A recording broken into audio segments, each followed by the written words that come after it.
Hello, everybody, and welcome back to the State of the League podcast. I'm your host, Jack, aka JokicJoestar, joined as always by the world famous PabloEscoball. And on the slate today, we are running through a variety of teams towards the top of the West, looking at some of the big contenders, maybe some East stuff, along with some Lowry Markkanen trades, Donovan Mitchell trade, Zach LaVine trade, a blacked out Lego minifigure mystery trade. Ooh, a little Lego Star Wars reference for you.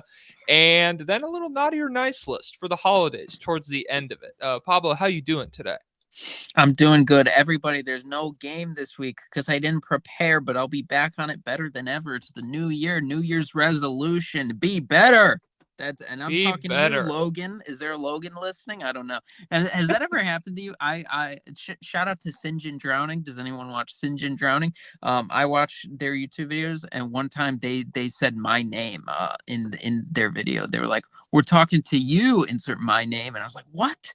And then but yeah, I was real shook. So when I said Logan just now, was there a Logan who's like, "What the heck? They're talking to me?" Well, it happens every time Joe Biden is out in public and he goes, "Listen, Jack." And I'm like, Yeah. "Me?" And he's like, "No, I'm just old, pal." And I'm like, "Okay, Joe.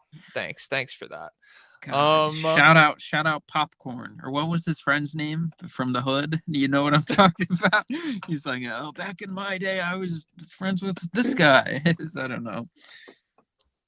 Yeah, shout out to Joe Biden's old crazy ass. Let him speak more in public. I want to know what he has to say. Let Let him him rip. cook. Don't give him a script. Don't just yank him off the podium when he says some crazy shit. Let him cook. And speaking of cooking, the Minnesota Timberwolves, kind of a rough transition, but they're pretty good. They're currently leading the West. I suppose the defining thing that's happened to them in recent days, to me, is the loss to the 76ers, where they got lit the fuck up by Joel Embiid and Tyrese Maxey at the same time. What are your takes on Minnesota right now, Pablo? I'll tell you what, they are not happy about that. And when I go online, I see people calling for Joel Embiid and all the referees in the game to have the guillotine taken to their head. They are so mad. I don't know how many of those calls were unfair. I know that's a big talking point now, but he was 17 of 18 from the free throw line, so that is a lot. But yeah, he was cooking them. Anthony Edwards said, I literally don't even know how you would guard this. They are going absolute, or yeah, Joel Embiid is going bonkers. But the Timberwolves, they're still going bonkers. They're 3-1 in their last four. Carl Towns is everyone loves Carl Towns again. They've gotten over they used to say he's soft, he's a baby, we hate him, and now everyone's like, hey, he's a nice guy. He's embracing his Robin rule. What did he said something recently like, yeah, I had to learn I'm not the sun, I'm just one of the planets or something. But he's averaging 22 points, 10 rebounds, 3 assists. It's his lowest assist number since 2018. So less ball handling responsibility, but 52 42 90, 50 40 90 center. They don't have two centers in the 50-40-90 club because Nas Reed is his free throw, I think, fell below, Garbage. or Oh my maybe he's god. at 39% from three. One of the numbers fell below, so they no longer have two centers in the 50-40-90 club. But yeah, Carl Towns, 63% true shooting. Um, First in the West, comfortably ahead of OKC, 2.5 games. Nikhil Alexander Walker, he looks great. Things are going well, but there's a lot of season left. The Pelicans were on top this time last year. Is there? How do you feel about? Is this team for real? I feel like they have. Un, they just feel more solid. They feel more solid than the Pelicans. What do you Oh think? yeah. Absolutely. Well, I think a big difference is the fact that they're winning games because of their defense. And as long as Rudy Gobert doesn't like sustain a major injury or anything like that, it's probably going to continue. Like they'll at least be competitive in most games just because their defense is so good. They've weathered Jaden McDaniels injury already. Like if Anthony Edwards went down, the offense would scare me a little bit, but they would still probably be like in close games with teams fairly routinely. Whereas New Orleans last year, I mean, you're relying on Zion, who's a pretty big health risk. CJ McCollum is not the healthiest guy in the world, and I think he went down, and it affected them pretty heavily last season. And then they were also relying on a fair amount of young guys, like Herb Jones was a rookie last year. Brandon Ingram, he's only 25, which I mean is practically fucking ancient in the NBA these Wait, days. But Herb Jones was only a rookie last year? I swear to God, he Is was. I think, yeah, because That's crazy. I feel like I've been living a lifetime with Herb Jones already. I know he's been in the spotlight pretty much from the jump. Because I mean, when you're that good, it's hard not to be. But yeah, I like the Wolves in terms of sustainability in the regular season more than the Pelicans. I think this Philadelphia game just kind of raised the question that was already in the back of my mind a little bit, which is when the Wolves go up against a team that is capable of scoring on their defense, what does that look like in terms for them still winning those basketball games? And it looks like they need Ant to be the second coming of Michael Jordan a lot of times, which he's been capable of. He cooked the shit out of the Nuggets in the playoffs last year. It was scary, but if he doesn't do that, I don't think their offense is really capable of going toe to toe with a different offense that like can cook their defense, if that makes sense. Yeah, he hit the Michael Jordan fadeaway this week. Was it against Miami? I think he did it on someone, and so yeah, the Michael Jordan allegations. He's not beating them. Yeah, they're it feels like a pretty good recipe. It's almost like a football type construction where you have you put all your money on the defense, and then you have kind of a mid offense, but you have like a dynamic playmaking, like Cam Newton basically with Carolina those years ago. Mm-hmm. It's like that's kind of the construction they have going on, except you're hoping Edwards and Carl Towns is like one of the more dynamic offensive players in the NBA, but we always got to be thinking, oh, is it going to hold in the playoffs? But you got to it's if I'm a Timberwolves fan, I'm feeling good. I'm feeling like if if I'm yeah, I'm feeling good about the prospect of Anthony Edwards and Carl Towns being offensive juggernauts enough to get us by as a defensive team. And so yeah, I think it's a good time to be a Timberwolves fan. It's probably the best time. Do you think right now, do you think is this better than any time during the Kevin Garnett era, or they were up top at one point, right? Yeah, I think see it's hard. You kind of I feel like we'll have a better grip on that after the postseason because if you're not going to win a title with this team, it might be more fun to just watch one of like the 18 greatest players of all Yeah. time at the absolute peak of his powers. Even if it's like frustrating in like a Luka Doncic or Dallas sort of way, where it's like we're not really giving this guy the help that he needs to succeed, but he's still just backpacking the shit out of us, and especially yeah, like 2004 Kevin Garnett, I think that's probably just as fun as watching this team. Uh, but if they win a title here, which I think it's in the realm of possibility. The Mhm. title odds are pretty wide open right now, and there, like you said, a lot of season left to go. There's health questions about a number of different teams, and the translation into the playoffs of guys like Karl Anthony Towns and a number of different guys on different teams as well.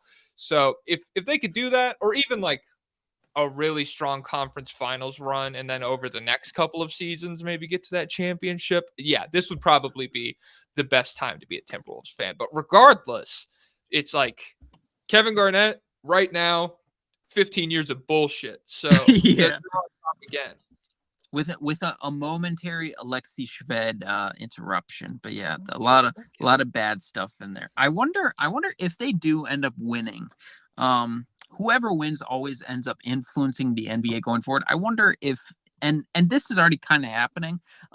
Like if we're returning to bigger teams, people are like, "Oh man, we got to get bigger. We need some big boys on our team," and they have the most big boys. They have Gobert, Towns, and Nasrid. So I wonder what that'll do to positional value, and like I wonder like somebody like Alex Sarr coming in right now, who's one of the prospects, are they going to be like, hey, listen, we need you to put on more weight, no more of this Nike, Oregon football, hyper zoomed bodies type.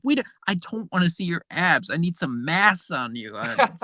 So I wonder if anything like that could happen. But yeah, right after Minnesota with the top of the West, it's Minnesota and it's OKC, two non-desirable cities. Well, Minneapolis is actually kind of cool. Have you been? It's a nice city, but in terms of like NBA Yeah. towns, if you're rich, I don't know if Minnesota is really like the place you want to be balling out at the club or whatever. I did you see Paul George on his podcast? He was like reminiscing with his friends about living in Indiana. He's like, man, I had that nice house. I was on the lake. We used to I did he either said like we used to ride, they would ride jet skis in the lake and stuff, and they would go Oh, fishing.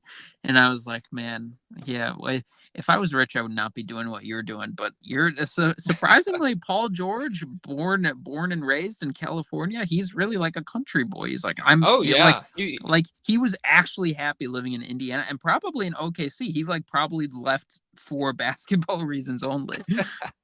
That's what. Yeah, I remember. Like fishing used to be a fairly big part of the advertising focused around him. Like there was a commercial where it was just like, yeah, Paul George is just a quiet guy who like he loves to fish and Nice. poop and shit like that. It was like Jokic horse of Oklahoma City. But yeah, Paul George, he's chill. But talking about the Thunder, which I don't know, they've been really solid so far. 7-2 since they lost back-to-back games. They just beat up a Kawhi-less Clippers team last night. Shout out to the 9-game win streak coming to an end in Los Angeles. I think the defining win for them lately has been the one over the Nuggets a couple games back. Sorry to say, just because they were down like double digits in the fourth. And I remember I stayed up to watch it on the East Coast. It's like 12:30, and I'm just like fucking chilling. It's like 5 minutes left in the fourth. We're up 8 or 9 points. The offense has been so steady all night. You're like, next year, young bloods, get it next year. You're not ready. And then I like look up about 5 minutes later, and I was like, oh, one possession game. Shai Gilgeous-Alexander is coming down the court with the ball. They're not calling timeout. There's 9 One seconds. of the worst positions you could possibly be in. It was terrifying. I didn't realize like how scary that is, being like, oh, this is like the tough shot maker and he's coming to essentially he gets the last shot. This is fucking horrifying. And he buried it. It was a phenomenal win for Oklahoma City, a disaster for the Nuggets. But yeah, they're really good. Chet looking like the rookie of the year. Josh Giddey looking like he shouldn't be on the team anymore, even for basketball reasons at this point. And shout out to J-Dub too. Jalen Williams, he's been very solid as well. Yeah, Josh Giddey might be a pedophile, hopefully not, but he's definitely not super productive right now. I think in the game against the Clippers, he was like 4 for 5 and had like 11 points in a nice little game. But like they had him in the starting lineup, but he does not play starting minutes. So but yeah, Chet, I wrote down 8 blocks versus Denver, then 7 blocks versus Memphis. The first rookie with 7 blocks in consecutive games since, can you guess? David Robinson. No, close. Hakeem? I don't know. Further away. One more guess. Shit. Tim Duncan. Yes, it's Timothy Duncan himself. Okay. And he was an old man when he came into the NBA. Chet is not well, how old is Chet? Is Chet 21? I don't know, because I feel like he might be 22. 22? Yeah, he might have been. I think he might have been one of those. Yeah, yeah. Oh, that makes sense. Chet has been going crazy. 23, 6, and 7 assists versus the Clippers. 9 of 11 shooting. Rest in peace, 9/11. That's not the right way to say that. Never forget 9/11. There we go. Yeah, they're 3-1 in the last 4. Shai is the steals leader. Chet's the block leader for December. Everything is looking up. They are, number 7 offense, number 3 defense. So I feel like they're a legit contender. I feel like Shai can be the best player on a championship team, and they are way ahead of schedule. A lot of these guys, Jalen Williams, I think a lot of the excitement over him was for his offense, but he's looking fantastic defensively as well. They're a lot like the Pelicans. They just have guys who can do stuff. They have Isaiah Joe, they have Kenrich Williams, they have Kaysen Wallace, who's being productive as a rookie. It's really they feel absolutely legit to me. I think they're a genuine contender, and I think they will last. Yeah. Well, first of all, straight up the youngest team in the league. I didn't realize that. That's I saw a crazy. tweet where it's like them, and then it's like Pistons, Spurs, literally all the horrible teams that you expect. But then right at the top, they're like 23 years old and are just so fucking good. Oh shit, I just lost what I was. Oh yeah, okay. I think they're a good maybe example of that size question that we posed with Minnesota. They have buff guards. Everybody's strong on Yeah. the team. Jalen But if Williams' body is like huge, and his arm, he has like 7'2" wingspan. That's what he tested at the yeah, combine. He's got like one of the most unique builds in the NBA.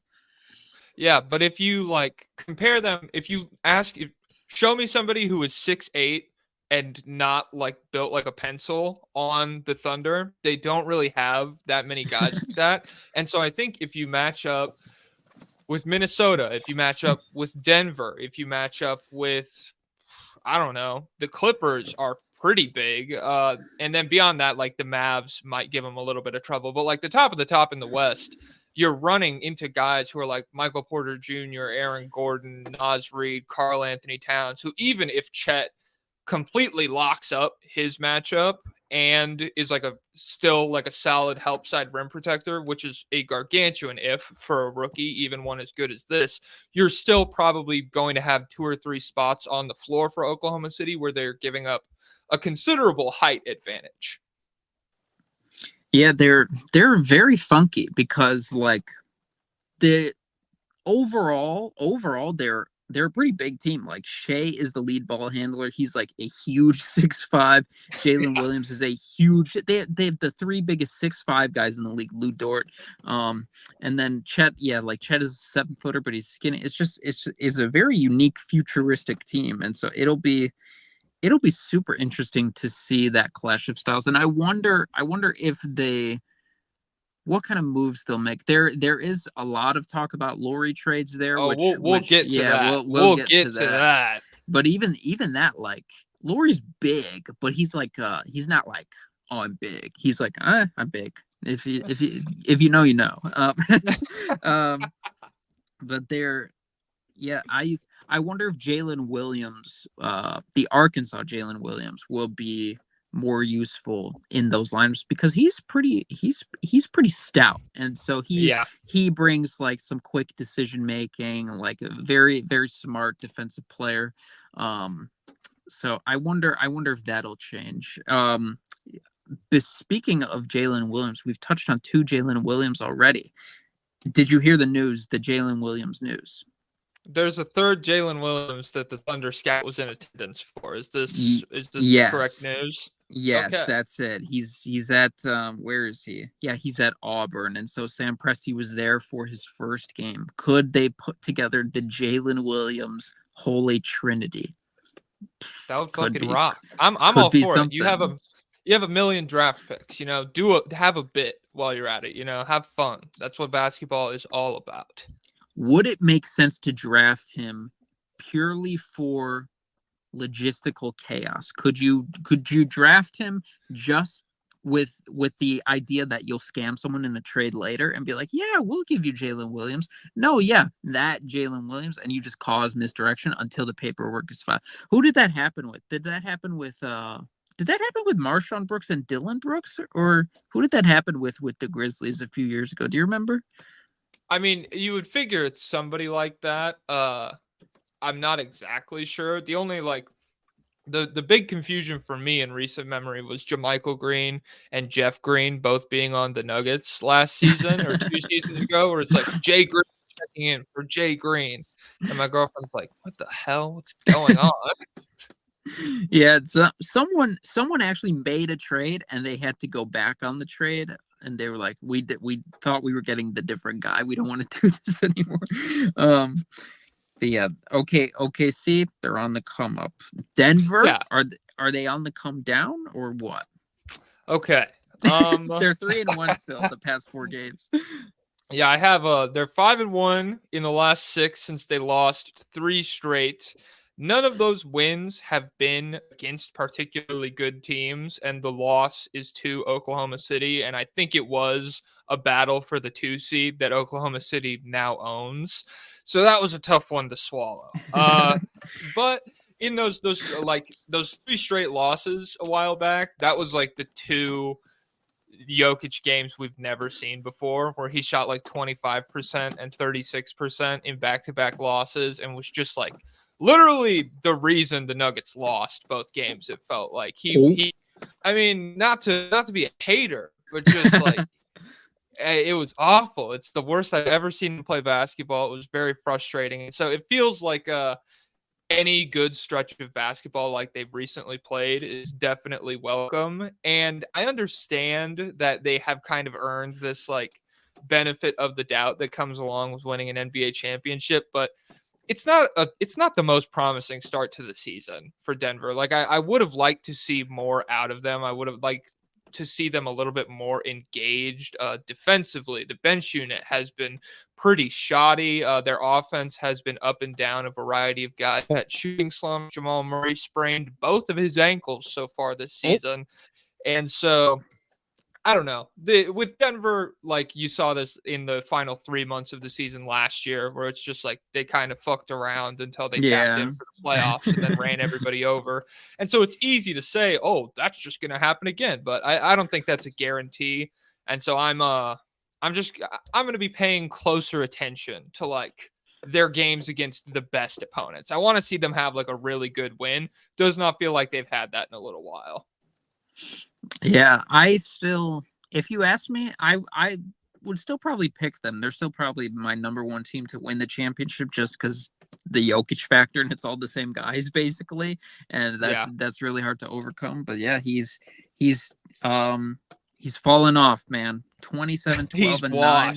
Yeah, on 61% true shooting. 10% fall off from last year. He's not having a historic regular season. Joel Embiid is. So yeah. I know. So that's Joel Embiid's better. Actually, you're down in the agenda war. All the Jokic fans, you're down. You can't say anything.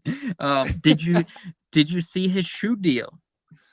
I did. I'm kind of excited. I can finally afford a pair of Jokic's. He was prior to this, he was hooping in the Nike Air Zoom Jump GT. And those run about $250 retail, much less like reselling. I wear a fucking size 14 shoe, so I'm not even going to be able to get them. Like I have to get a reseller if I want one.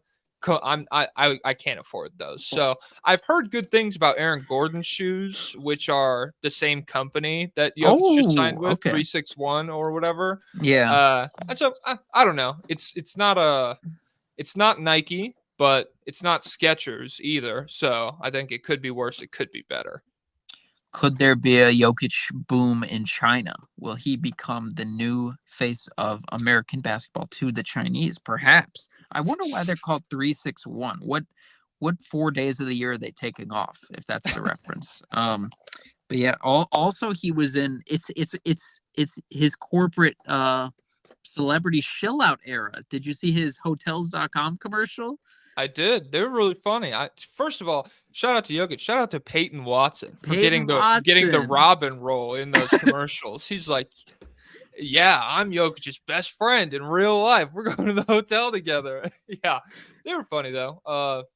The pony one was good. I do like there was the bit he's like sitting by the pool and Peyton Watson goes, "Who sits on the bench?" And Jokic goes, "Not me." So I thought it was funny. They're fun. Yeah, Julian Strother is pissed. He did not get that call, man. That was the opportunity of a lifetime, and he didn't get it. I wonder if Jokic picked or if the hotel company picked who got to be the bench guy for them. But yeah, you know who else did funny commercials? The 2014 Spurs for HEB.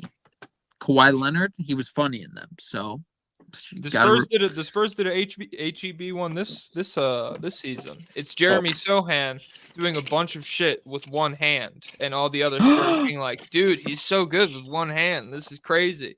Like he's carrying drinks with one hand, and he's taking stuff out of the oven with one hand, and he's hitting free throws with one hand." So, yeah, they know what they're doing down there in Texas, man. They don't do that for Bulls players. I'll tell you.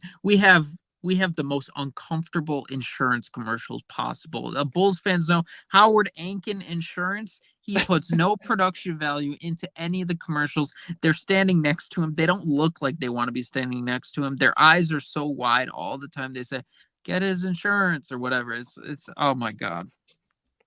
Yeah, do better, Howard. Come on, man. All right. So the Nuggets washed, cooked, first round exit, probably not even going to win 50 games. But the Kings, kind of on the come up lately, 8-4 in their last 12, did just get packed up by the Boston Celtics without Jason Tatum. Embarrassing loss that kind of exploited some of the rebounding concerns I've had around them for a little while. But in that same stretch, seriously good wins under their belt. They have beaten Minnesota, Denver, and Oklahoma City in that run. And I don't feel like they've substantially improved from last season, but the way shit has worked out, I'm not sure if they're going to draw as bad of a matchup for their guys as they did last year. I think the Warriors, with how physical Draymond is, how they didn't really have anybody to like distract either front court member. And so Draymond and Looney could just fucking go at Sabonis on the boards, combined with Curry being the best player in the series and the Kings being pretty susceptible to losing a shootout to a nuclear Steph Curry. I don't think they'll get a matchup like that in the postseason first round. So I'm a little bit higher on them this year. How do you feel? Yeah, it'll be really interesting to see that style clash with a different team, because like Golden State was more equipped to like, oh yeah, we'll run with you. We used to kind of do this, and we have Steph Curry who could probably do this better than anybody on your team.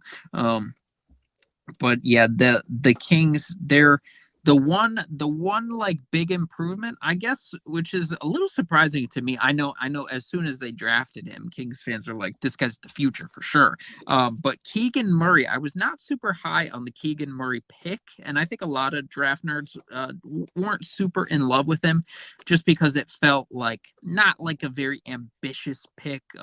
He was sort of like just more of like a big post-up wingtip guy at Iowa who would just bully ball like smaller, less athletic guys. He was like Luka Garza, but just more NBA real Luka Garza. So when they drafted him, I was like, I don't know what's he going to turn into. But surprisingly, he has turned into one of the best 3-and-D players in the league. He dropped 47 on 12 3-pointers, yeah, and then I think he's top 10 in the defensive metric in EPM by Dunks and Three. Shout out to EPM. He's one of the top 10 defenders in the league by that metric or something like that. He's up there. I know Alex Hoops did a video about how great he is. And so maybe that's, I guess if you asked us last year, like what could they really use? We'd be like a big lockdown defending elite 3-point shooting wing. And so that's what Keegan Murray is looking like so far. So I wonder if that will hold. Does Keegan Murray's emergence give you any more confidence? Yeah, I think so. I think I don't know. Now that you mentioned like elite 3-point shooting, and I got flashbacks to Kevin Huerter fucking falling off a cliff. I forgot that happened in the Golden State series. If that happens again, I think it does pretty seriously affect how Sacramento's able to play basketball. But he hasn't been the same shooter that he was last season. This season, and they've been all right. But Keegan Murray's been really good. Having a good defender on a team. It's giving like Sean Marion a little bit, where it's like this guy's never gonna get nods for his defense because the team itself is just fucking giving up 120 points a game or whatever. But he himself in his matchups, it always seems like he's doing something good defensively out there. So his emergence plus that 47-point game, that's really good. But didn't get the record. He had a chance. They sat his ass in the fourth quarter at the beginning. He needed like 4 more threes to break the NBA record. They put him back in with about 7 minutes left. He went like 1 for 5, and just he was ass in that stretch. It was kind of embarrassing. They should have just let him ride the hot hand, but hindsight's 2020. Yeah, this roster, I mean, people don't like to hear me say it, but if Sabonis is on there, you're just not gonna win. I just don't see a world where you can overcome his limitations in the playoffs. And so it's just a tough situation because he is such a fantastic regular season player for them. I think a lot of people would think moving off of him would be like unthinkable because of how instrumental he is to everything they do on offense. But I just feel like he brings these built-in limitations to your team, and a team with De'Aaron Fox, who is just spectacular, one of the best guards in the entire NBA. I feel like there is a world. I feel like De'Aaron Fox has entered that territory into where I would think of Damian Lillard on the Trailblazers. Like, this guy is not a superstar, but I think it's possible, like, for one postseason with the right defensive infrastructure, right talent around him, he could just get hot and conceivably they could win a championship. So even though I'm not like 100% De'Aaron Fox as your best player could be a championship winning team against the likes of Jokic or Embiid or Giannis. I think he's in that territory where like he can hit that ceiling. He can't live there consistently, but he can hit that ceiling. And Sabonis is just like, I feel like he's got a rope on the ceiling and he drags it down. So damn. How do you feel? Are you a Sabonis believer? I want to be, but probably not when I think about it realistically. Can't defend, can't shoot. And when you get to the postseason, that's kind of two things that a defense or an opponent will just like happily take in a matchup. It's just like, oh shit, you have this guy who we can go at the rim and just like completely leave alone unless he's driving to the basket. Yeah, we'll play you in the first round. And like I said, I think he will do better in a matchup that he can exploit his physicality more against, which Sacramento is probably a bit more likely to draw in the first round. However, if they make it deep into the West, like I already touched on with Oklahoma City, if you're going at Denver or Minnesota with the personnel that Sacramento has, even like if Sabonis has a really good series rebounding the basketball, it's going to be really hard for everyone else, because for as much as Keegan Murray has improved, he's still, I would wager, like a 5 rebound per game guy he is their power forward, right? And Harrison Barnes is the small forward. I don't know exactly what the positioning is, and I don't know. I don't know offhand what their rebounding numbers are, but it feels like it could be a big obstacle in the playoffs. Well, I mean, but, like if you ask Keegan Murray or Harrison Barnes to go bar for bar with Karl Anthony Towns or Aaron Gordon in terms of like a physicality matchup, that's something that would be really hard for those guys to do. Yeah, they got to turn up that pace, baby. Keep it going. Like the Pacers. They do have confidence, though. They beat OKC, and De'Aaron Fox, he went bar to bar with Shea. So that's the thing. I'm on board with you. With like De'Aaron Fox, I don't know about absolute like best player on a championship team. No second thoughts about it. But yeah, if you get a good defense around him, and he's the kind of guy who loves the bright lights, not to speak in cliches, but clutch player of the year last year. He really felt like Sacramento's most consistent guy in the postseason last year. It wasn't really that close. He was kind of the reason they were in a lot of games. And when he was out this year, they haven't functioned. And so, yeah, I think De'Aaron Fox is one of the best guards in the league, and he is capable of doing things in the playoffs that would lift Sacramento to a higher ceiling if Sabonis did not instill those limitations upon them. I am kind of on the same page as you.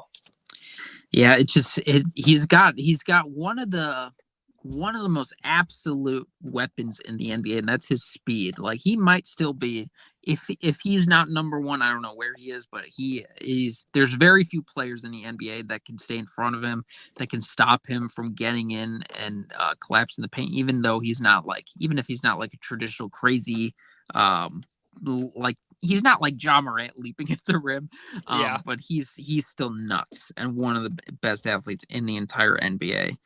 But who doesn't have speed, but they're still great? The Clippers. The Los Angeles Clippers. Yeah, Hell yeah. they're back. They're back.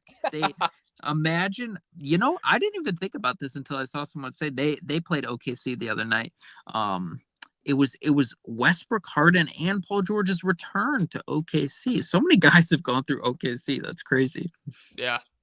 Yeah. I like the Clippers. They have grown on me in recent weeks. I hate the people online who are like, no, you stay on that side. We don't want you over here. Yeah. You're fucking 0-6, pal, and you're 14-4 since you're one of the best defenses in the NBA, employing James Harden. Fucking bananas. And Kawhi Leonard has looked like a Toronto Kawhi Leonard, essentially. He's averaging like 36 and 5 on 50-50-90 shooting splits, I believe. I made a TikTok about it. I don't know if those numbers are still perfectly accurate, but he has been spectacular in the month of December.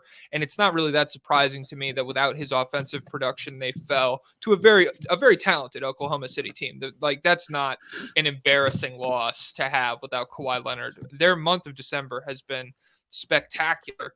And I think if you put him in a series with the Kings, and they don't let the Kings run, if you boil it down to slower half-court possessions, I'm probably taking the team with Kawhi Leonard over Sacramento. But at the same time, it's December. This is a volatile team full of a James Harden and two guys who have historically not played a ton of regular season games and not really made it that deep into the postseason in Kawhi Leonard and Paul George as far as health goes. So there's a lot of balls up in the air, a lot of question marks around them, but I do just want to go on record and say they've been phenomenal since being really horrible at the beginning. Yeah, who is the guy worked for the Mavericks? The guy who did the viral rant Yes. about how much James Harden sucks. Man, he's felt the full force of the online news cycle. Everyone's like, this guy, he gets it. He's a genius. He put James Harden in his place. He told us all the truth, and now they're like, remember that idiot? Remember that guy? He sucks. We hate him now. And I think he took the game off when they played them. He was not on the broadcast last night or 2 nights ago. Yeah, so that not great for it. But you know what? A lot of the stuff he said, I don't know. It's in a weird spot where it's right and wrong. It's right to criticize James Harden for being difficult and doing all these things to be difficult, but I mean, we talk about him all the time for a reason, because he's one of the best players in NBA history and he gets things done. So him figuring out how to exist with this Clippers offense, it's not the craziest surprise in the world, because he is a basketball genius. The most encouraging stat for Clippers fans this year, I think the one they look at and they're like, yes, this is it. This is our year. Things are different. They have played 28 games. Kawhi Leonard has played in 27 of them, and Paul George has played in 26 of them. Baby, the Clippers were never bad. They were just unhealthy. Well, maybe, I don't know. They've had some funkiness going on. But yeah, there's a lot of stuff to like. Kawhi Leonard's having his most efficient season ever. 63% true shooting, lower volume scoring. Paul George, 23, 6 and 4, 59% true shooting. He's shooting 40% on 8 attempts per game from 3. All these guys are going crazy. Kawhi Leonard isolation, I think, is the most efficient play in basketball right now, at least as far as compared to everyone else's isolations. But it's not fair. I saw someone tweet a screenshot the other day, how is this fair? And it was a play. The Pacers were playing the Clippers, and it's they had two players on James Harden, and Kawhi and Paul George were wide open beyond the 3-point line. it's really just you don't have five guys is not enough guys. That's not enough resources to defend this team. And so if they can play defense like they've been playing, and if they can just speed up the decision making and attacking and capitalize on all these advantages, then they're another team that's a legit contender. A healthy Kawhi Leonard that is not washed, healthy Paul George, healthy James Harden. They're another one where it's just like how is this gonna look? It feels like we're watching a bunch of teams from different universes, and they obviously they have crossover because they're playing each other in the regular season. But you just got to think, oh man, what's this gonna look like in the summer if they go against this team, if they go against that team? Yeah, I don't watching Kawhi, and that's the thing is like I tuned in when they traded Harden, and I've been tuning in since just because it's like they've been one of the more interesting teams in basketball. But prior to that, it was always this like notion where it's like no matter what happens, I might miss like a Kawhi masterclass once every 3 weeks, but they're probably not going to make it very far in the playoffs. And like there was just that cloud hanging over them.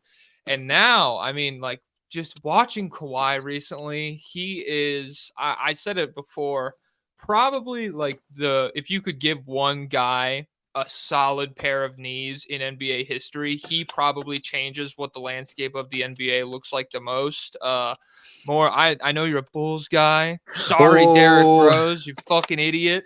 But Kawhi Leonard, we know Kawhi Leonard won, like he plays at an MVP level fairly routinely, and then his body just falls apart on him. So yeah, like watching him close games where he catches it in the post or at the elbow and that dumb, like his jumper is a laser beam. He's kind of like Carmelo Anthony, where there's no lift on it. He barely gets off the ground. It just hits the back of the rim and then shoots towards the floor. But it's money, and he's very fun to watch. And yeah, I don't know. What will it look like in April, May? The jury is out. I think there's a lot of stuff that we just need to see play out. But right now, it's a good time to be a Clippers fan. Way better than it was best 3 team in weeks LA. ago. Oh yeah, yeah. Let's get to it. Well, leaving LA, leaving the state of California, and heading right down. We could do the Mavs or we could do the Pelicans. Who do you want to talk about? Let's do Mavs first. All right. The Mavs, stinky, poo poo. Lost 3 of their last 4. They're just 500 through the last 10, despite Luka averaging 25, 6 and 4, I believe, in the first half of those basketball games. And like, does Kyrie change the ultimate like end that this team is going to meet? I don't know.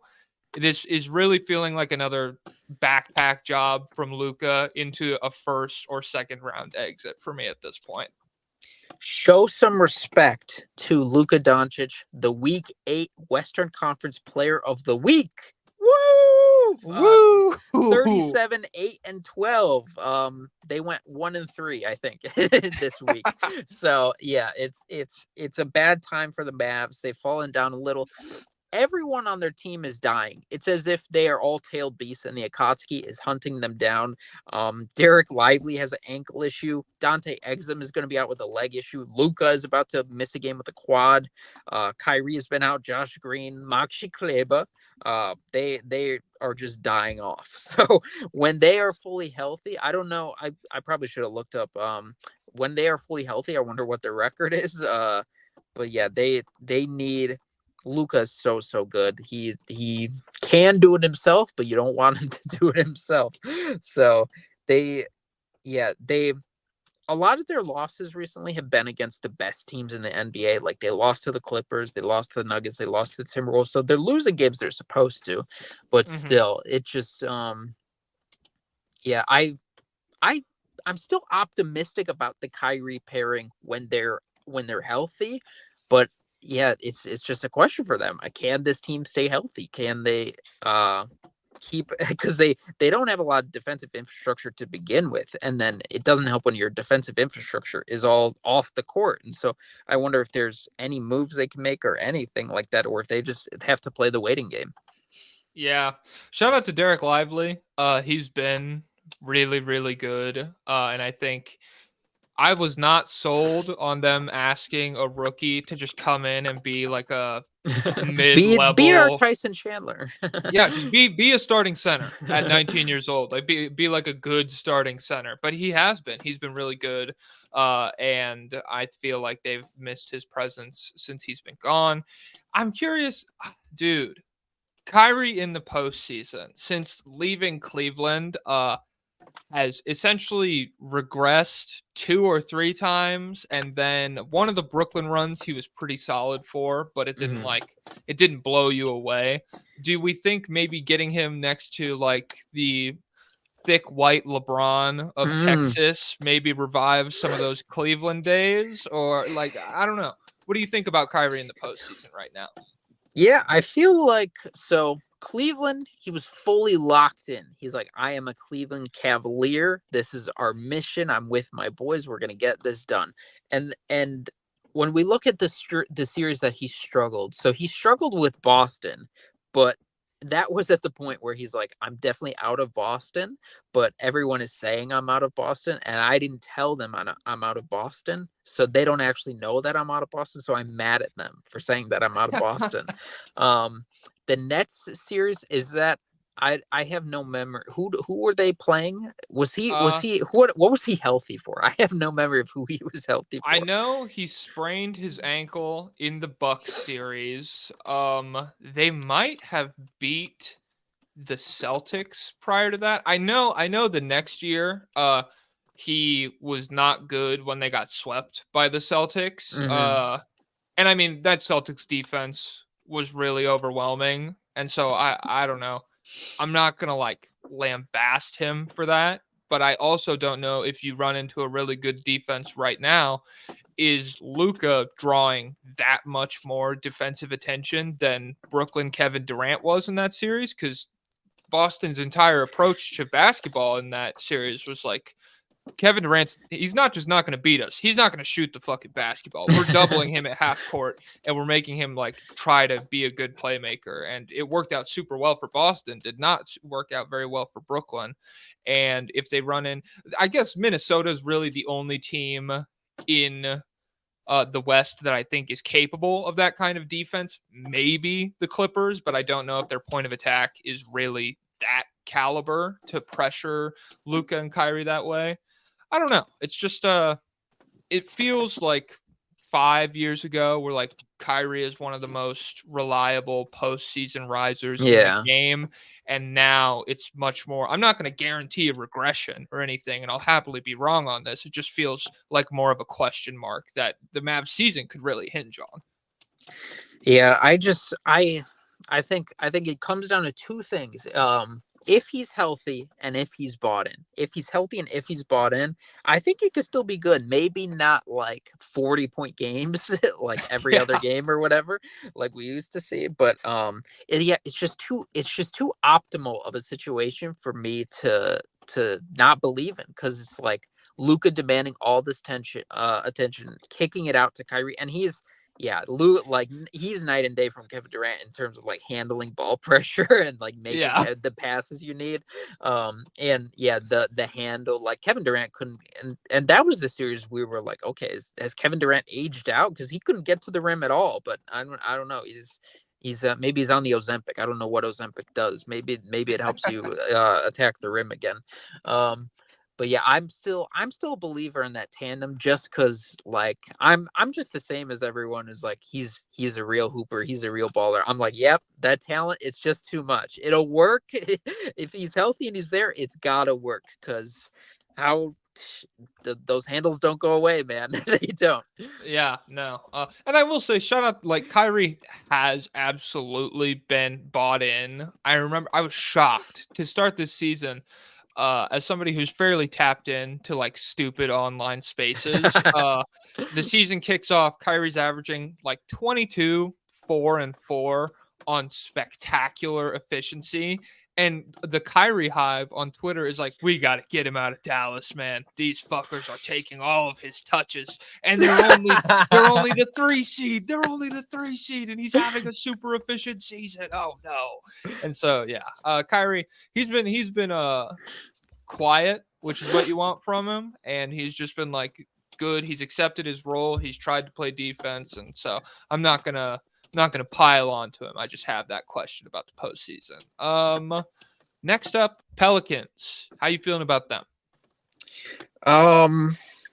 Yeah, it feels I'm still yeah, they're just like the Mavericks to me. Like if you tell me if someone came back from the future and they're like, "Oh yeah, the Mavericks won the championship. Luka and Kyrie just went crazy. Everyone got healthy and played defense." I wouldn't be like, "No way, that's impossible." I'd be like, "Okay, that makes sense." I feel the same way with the Pelicans. Like if someone stepped out of a time machine and they're like, "Yeah, Zion, he just as the season went on, he got in better shape and he just played like normal Zion." And then everyone on their team played how they're supposed to play, I'd be like, yeah, that's a contender. It's just the weird inconsistencies with them. I think getting Trey Murphy, your friend Trey Murphy, Friend of the back, program, Trey Murphy, everybody. he'll be on next week. That's it. Not true. But maybe edit that Maybe out. one We'll day. get Maybe people one day. excited. Yeah.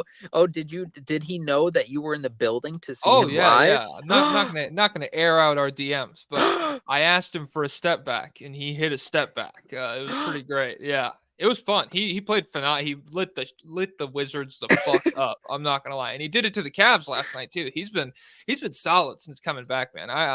I get that it's a bit because I like him and we're friends, but he's No, fucking he's good at just basketball, really dude. good. He's averaging 16, 4, and 2 on 50, 43, 86. And so that's 43% on 6 attempts per game from 3. He has been a sniper and he's shooting them from far away, from deep. And that's yeah, you it's crazy that a team that has Zion and has Ingram and has Herb Jones, they're like, "Oh yeah, we're just getting our other wing back who's also 6'8" with a 7'2" wingspan or whatever, who's all he could shoot from near half court." So Yeah, that's and he's a cool. Maybe we'll phenomenal be better. athlete. Yeah, like Yeah. he can. Yeah, like if you close out too hard, he will go past you, and then like all this shit. And so yeah, dude, the Pelicans 8-3 in their last 11 wins over Sacramento, Philadelphia, and Minnesota.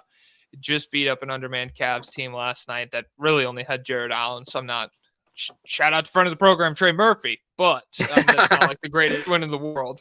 They have losses to the Bulls, Lakers, and Ja's return to the Grizzlies, which was a phenomenal game. I will count the Bulls as a bad loss, the Lakers as like a mid-tier loss where it's somebody who's kind of on the same level as them right now, and you want to be able to win those games, but it's not like the ugliest thing in the world if you lose them. It still just feels like I don't know. We did this with Jackson Frank last episode where it's like, oh, we're all looking at Zion and being like, hey, if you are the best player on the court, the second best player on the court, this team has a fairly high ceiling. And if you're not, then we're just kind of like relying on a hot Brandon Ingram game to carry us through, or a nuclear shooting night from Trey Murphy, or phenomenal defense from Herb Jones, which they can win basketball games like that, but asking him to win a playoff series like that is pretty tough. And especially the 36 against Minnesota contrasted with his game against the Grizzlies where he got into foul trouble and only had like 13 points on pretty mid efficiency. That's just like really the encompassment of the Zion experience this season. Yeah, I'll tell you what. I was listening to Liquid Swords. You ever listen to Liquid Swords by it's not Wu-Tang, but it's the Wu-Tang guys. I haven't yet, no. Yeah, well, you got to tune in. It's the 90s, everybody. He hasn't heard it. He didn't have time.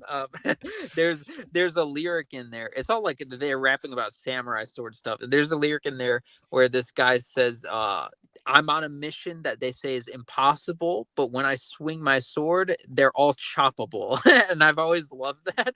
And then when I think about Zion, that's what I think about Zion. Like when he swings the sword, everyone is choppable. There's not a human being in the NBA that's not choppable for Zion at the rim. Rudy Gobert, choppable. It doesn't matter. But he just doesn't always swing his sword. He's like, He's a pacifist, man. I'll leave it in the sheath today. Oh, it's kind of heavy today. Yeah, he's becoming more of a pacifist. So we just need we need blood rage out of Zion. Hell yeah. We need elephant musk. Shout out to zoologists. There's a thing that happens to elephants where they like can go crazy and kill everyone. Damn. So we gotta get like 2 infinity stones of the White Boy podcast, which is like an animal fact and then like a Wu-Tang lyric breakdown. Every white millennial basketball writer, when they talk about music, they talk about bands like the Strokes and whatever. And then they're like, oh yeah, I also Wu-Tang. Yeah, big Wu-Tang and big Tribe Called Quest guy. Big Wu-Tang, Tribe Called Quest. Beyond that, it's mostly like Mac Miller, shit like that. Tame Impala. Yeah.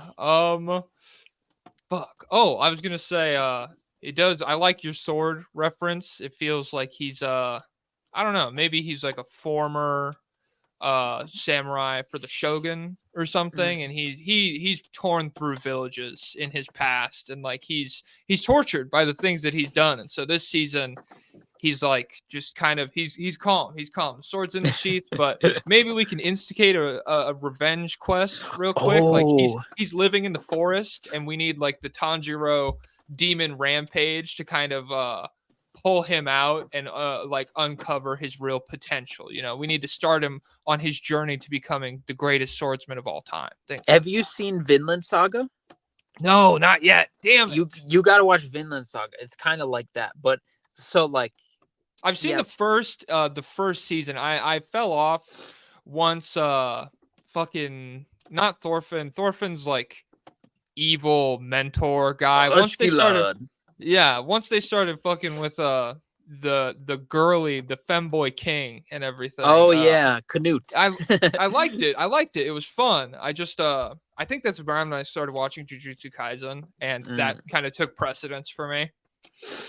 All right. So I won't spoil it for you, but everyone who's seen Vinland Saga, Zion is Thorfinn, but he needs to do the opposite of what he realized on the farm. He needs to realize the opposite. He needs to realize I want to hurt everyone all the time. Hell yeah.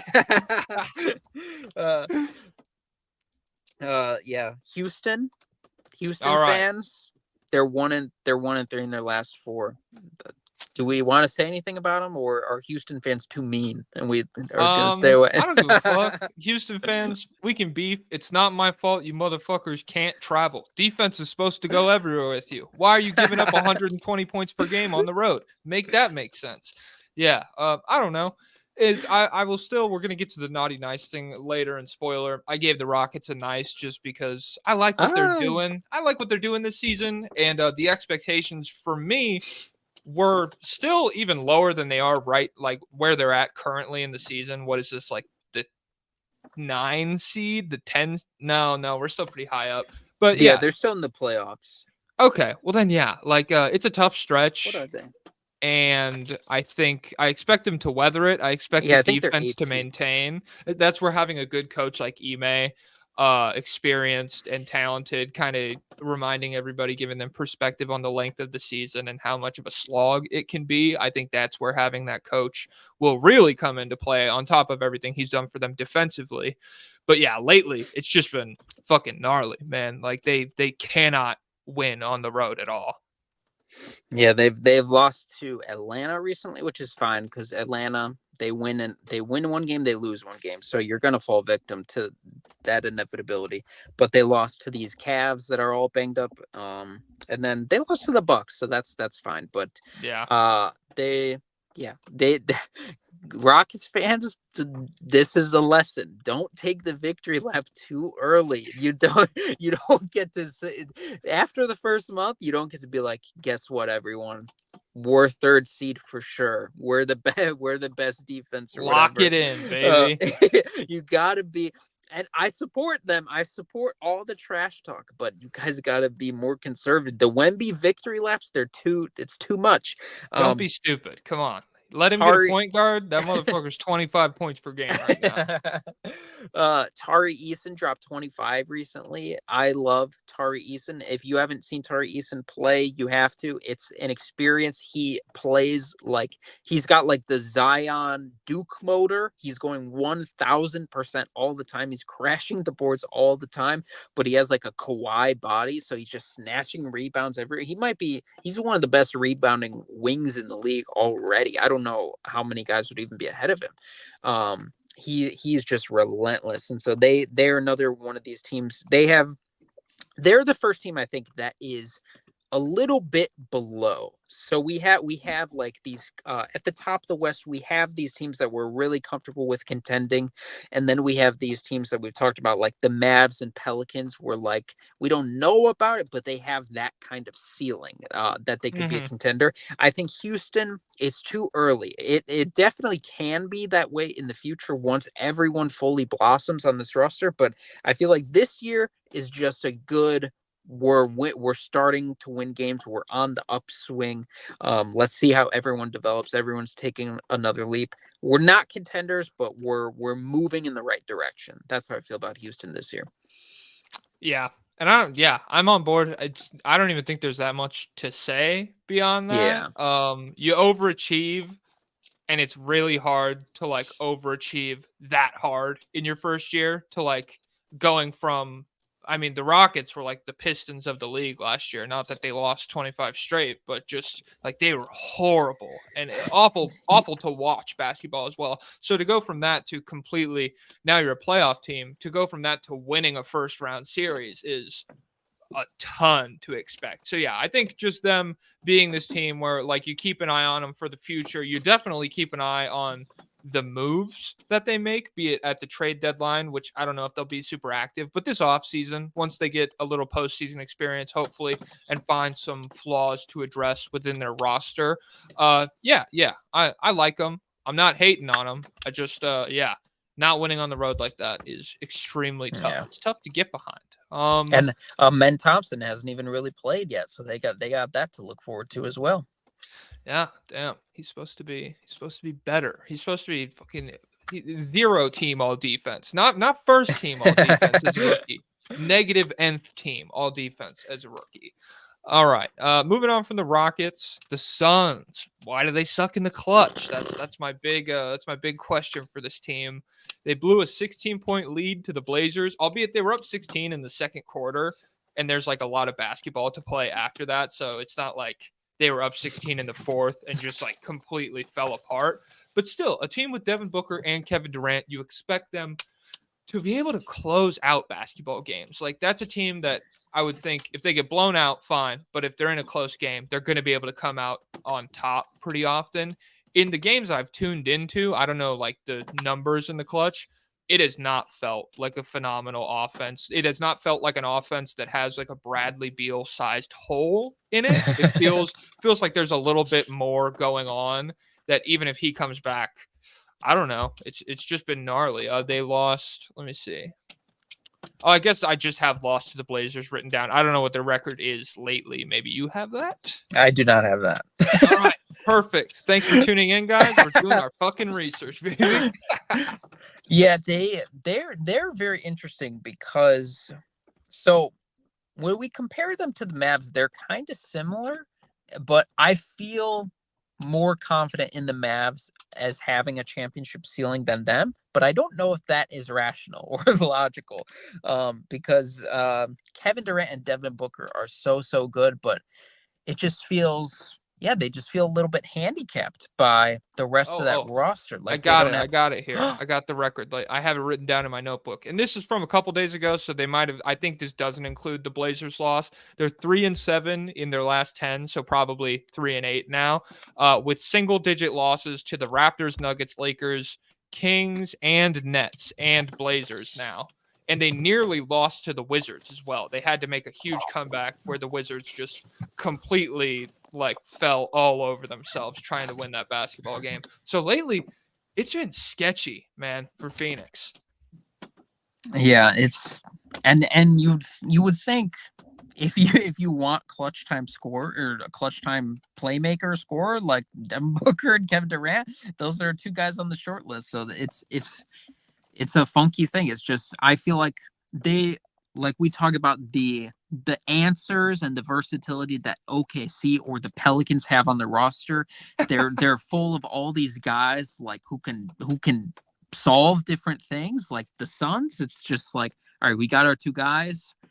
Hope Eric Gordon can hit a three. Utah, Yeah. he can come out here and hustle really hard. Hell yeah. Shout out to Utah. I don't want to disrespect Japan's very Watanabe. finest.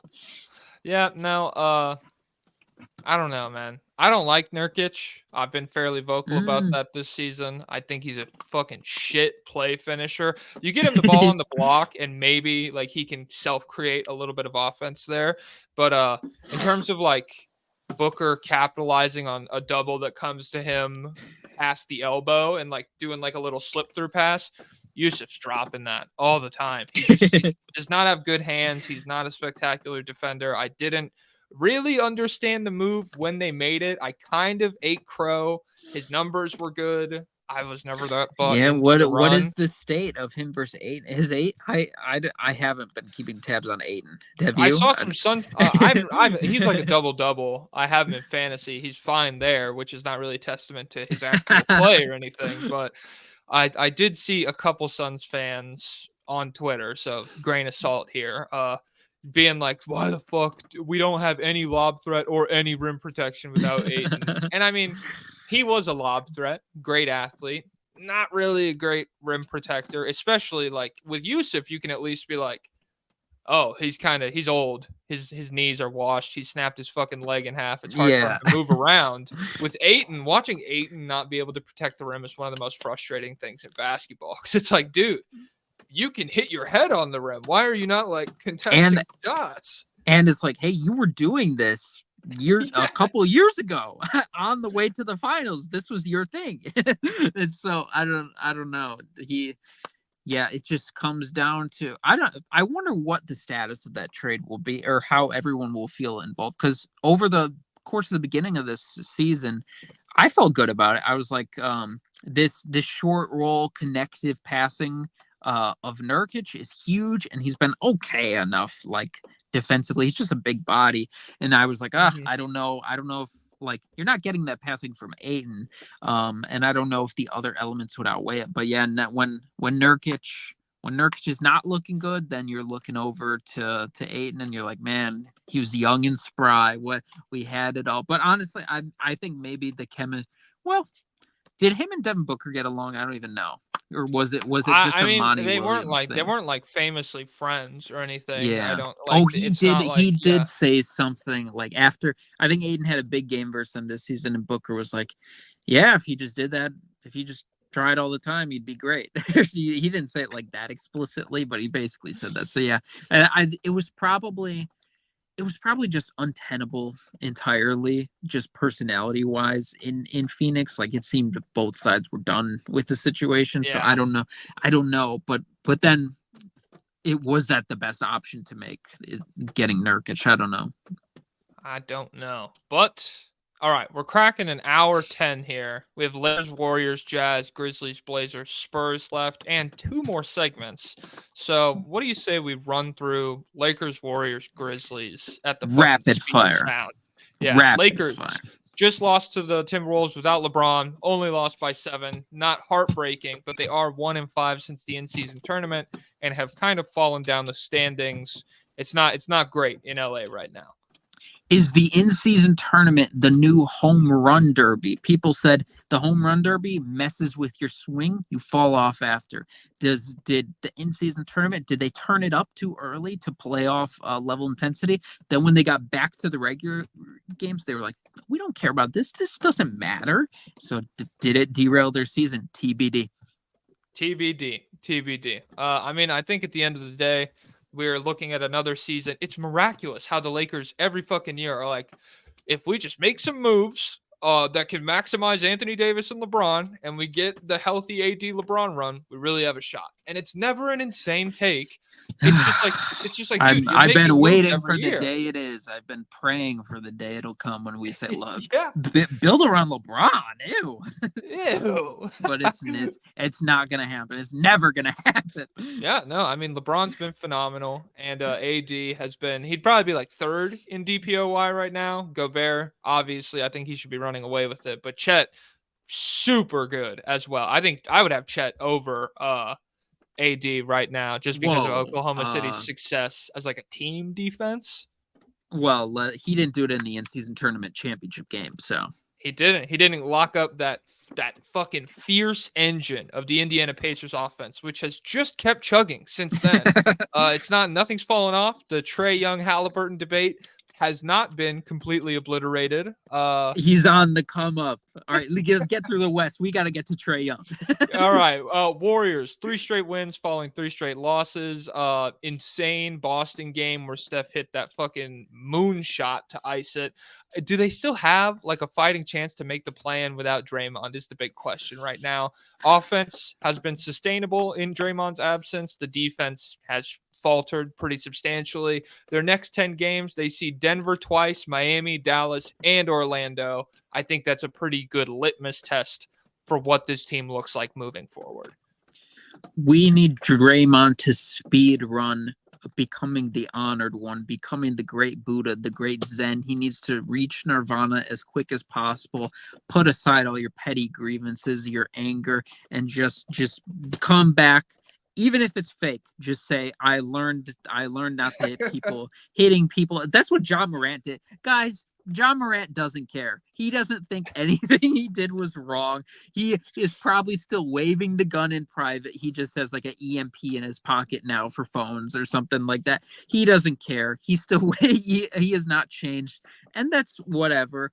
Draymond Green, he should change. Do I expect him to change? Of course not. I mean, he's how old is he? 33 or something? This is who he is. This is who he always has been. I don't know if he has the self-awareness to recognize that it is a problem, but I do think he has the self-awareness to recognize he has to make it look like it's not a problem. Guys, remember, people always said, oh, Kyrie suspension versus Ja Morant suspension when Kyrie tweeted the Holocaust documentary, whatever. Guys, if Kyrie just pretended he was sorry at all, that would have gone away right away. No one would have cared. He would not have been punished, but he couldn't do it. He had to say, no, I have the right to send the link to the Holocaust documentary.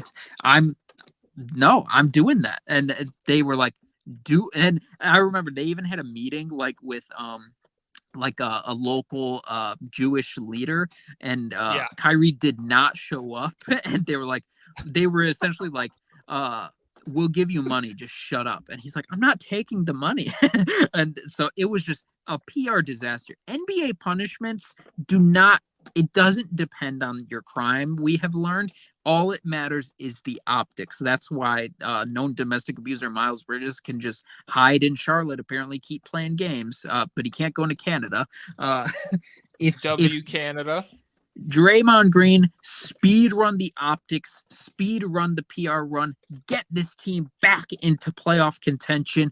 Brandon Podziemski, he's growing. Trace Jackson Davis, growing. You just have to play Moses Moody more. Hold on for dear life. Steph Curry is still one of the best players in the entire league. Please, Golden State, do your best not to waste him.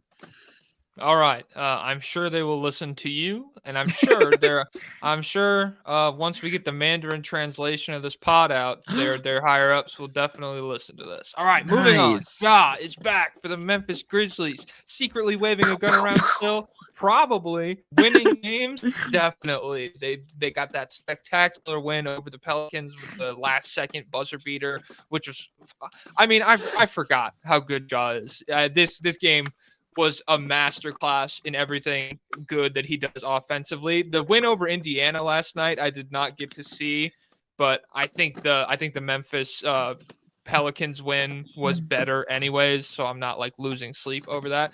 The Indiana one, I did see Desmond Bane had 30 while Ja took a little bit more of a back seat offensively, and it's nice that the offensive ability Bane has really cultivated in the absence of Ja Morant is kind of still being allowed to be exercised. I think that's the way Memphis is going to be most successful. I don't know. They're like a full 6 games back from the 10 seed right Ugh. now. So I really don't know like what a run would even look like for them. Yeah, and then even healthy, it feels like man, the West is so strong because it feels like they don't have the firepower of a lot of these other teams, but they have Ja Morant and Desmond Bane, and Jaren Jackson. But it still feels like even if they got to play that entire season, just looking at the talent level of these other teams, like they probably still be on the lower end of the West. And so I don't know what's realistic to expect this year, but yeah, it is good to see Ja Morant playing basketball again. He is so nuts because I was thinking about it from like a draft perspective. And so when we think about like what's the guy's name? Keon Johnson, I think. He was drafted by the Blazers. I think he's on the Clippers now. But essentially, he was this guy on Tennessee who a lot of draft nerds would freak out about because of his leaping ability specifically. They were like, this guy's one of the best 1-foot leapers we've ever seen. He can jump the same way off either foot. He gets so high in the air, he's nuts. He can't do anything else, but he can do that. And so I was just thinking, like, imagine him, but you added in an elite handle, like one of the best handles in the entire NBA. And then you also added elite passing vision, like you can see the entire court, and you even have live dribble delivery off either hand, like you can make every pass in the book. And then you yeah, obviously that handle plus that athleticism equals crazy finisher at the rim. And then on top of that, you get like a floater and you get like a passable jump shot. Like that's what Ja Morant is. It's crazy the combination of things that he is. Just like he's one of the guys who is able to fully get 100% out of his athleticism, out of his like elasticity and bendy electric velocity, like because he can go full speed 100% anywhere on the court, and he has the handle to keep up with it. It's just so nuts to watch, man. He is fantastic. Yeah, and I really like Ja in like the top tier of athletic point guards all time, in the sense he is so good at making passes at the apex of his leap and kind of taking advantage of like angles that most other guys who are 6'2" are never going to see, just because he's able to jump higher than everyone else. And then on top of that, I think the flexibility is what really jumped out to me in this game. Just his ability, like the hanging is one thing. There are a lot of spectacular athletes who can take a bump and hang in the NBA, but the ability to contort his body around or through 2 defenders in midair and still get it up on the glass and convert, even if it's not 4-and-1, just like convert through the contact. He is probably one of the 2-3 best players in the entire league at shit like that right now. Another one of them should be Zion, but the sword is sheathed right now. Ja Morant, he fucking exchanged the sword for a switch, as the kids are wont to say, and this motherfucker's been lighting them up in his return. So yeah, shout out to Ja. He's been blasting too much. They're on the opposite ends of the spectrum. Yeah, I saw so at the end of that Pelicans game, they essentially they're like, yeah, we'll just let him be 1v1 against Herb Jones, and that's how we'll end this game. The Pelicans were like, we have Herb Jones, we're confident in this, and the Grizzlies were like, we have Ja Morant, we're confident in this. And so there's a few things with that. Number one, crazy NBA talent that you can just have not played at all the entire season, and then you can come back and be at the level where you can 1v1 Herb Jones and win the game. Number two, Herb Jones is so good. They were like, yeah, we don't even want to force the ball out of his hands. We'll just take this matchup. It didn't work out for them that time. And then I saw people were criticizing Willie Green for that decision. They said he has to mature more. There was an Athletic article. They said, why not get the ball out of Ja Morant's hands and force someone else to beat you? It seems a little bit of a bad decision. What do you think? Well, how would you play it? I mean, I don't know. I think a lot of it boils down to the not to say that the refs decided the game or anything. They absolutely didn't. But the way Herb Jones was allowed to or not allowed to meet Ja on the way to the rim in terms of like contact that slows down his drive that's really in the gray area of being legal. It was being called as a foul a lot that game, and so that ended up in the drive that Ja Morant won the game on. Herb's back, almost like full James Harden mode. He's in good position, and it's an incredibly difficult shot for Morant, but I don't think it was like a possession where Herb Jones really maximized all of his defensive tools in a way that if it's a playoff game and it's officiated a little bit more physically, maybe they do let Herb Jones just like really try on Ja Morant. I guess it's probably good to get the ball out of the other team's best player's hand, but it's a regular season game and you're getting a guy that you're getting like your defensive stopper of the future, a big moment look, and like being like, we trust you. I'm fine with that. The consequence versus the growing moment for Herb Jones, it's not that big of a deal. Yeah. And yeah, I think yeah, just a December moment for them. Yeah. All right. Jazz, Blazers, Spurs, ass. Spurs. Jazz, call up Bryce Sensabaugh. Call up Bryce, dude. Get Ice Bryce out there, dude. Get him up here. He hit a game winner in the G League the other night. Oh my God. Yeah. Get him up there, please. Must watch TV once he does.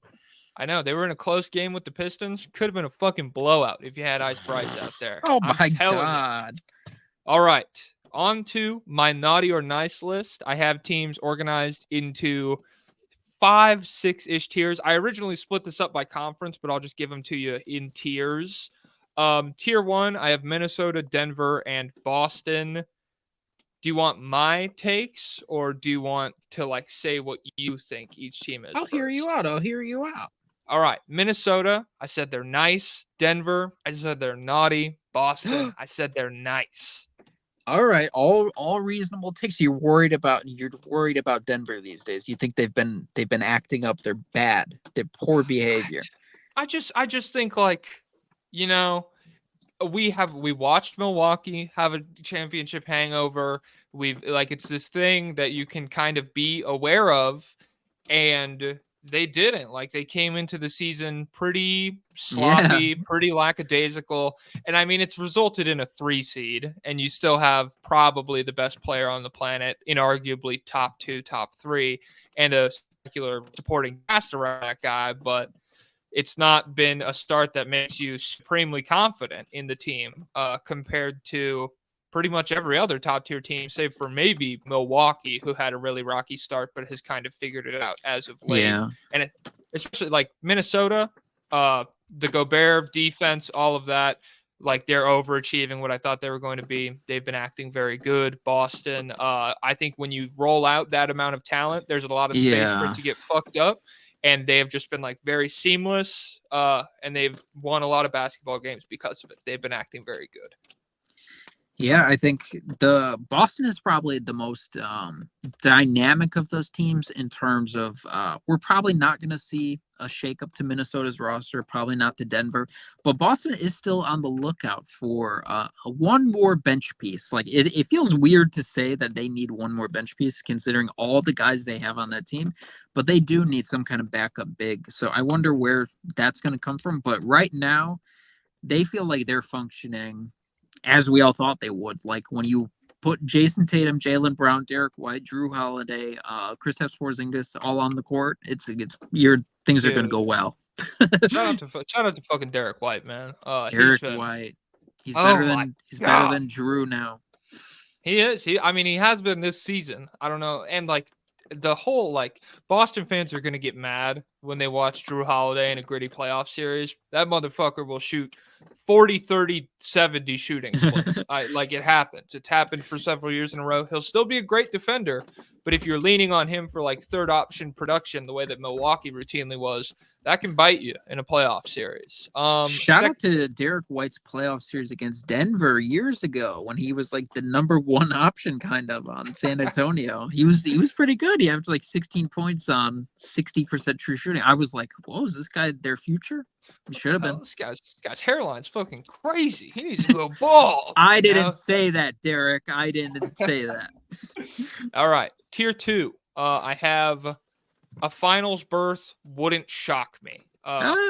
Oklahoma City, nice. I'm not shocked. Not shocked. Nice. 76ers, nice. Bucks I have naughty, but getting nicer. Yeah, and they're getting nicer. They're getting real nice. You fucking forced my hand with the Sabonis comment earlier, but I still have the Kings in this category. Oh. Kings, nice, but barely. So yeah, how you feeling on those teams? Yeah, all good. I'm getting my Milwaukee optimism is growing by the day. I just scroll through Twitter. I see Damian Lillard dropped 39 tonight. I'm like, okay, things are coming together. I'm excited. And I will say, Joel Embiid was getting a lot of what was it? Wizards Pistons man shit.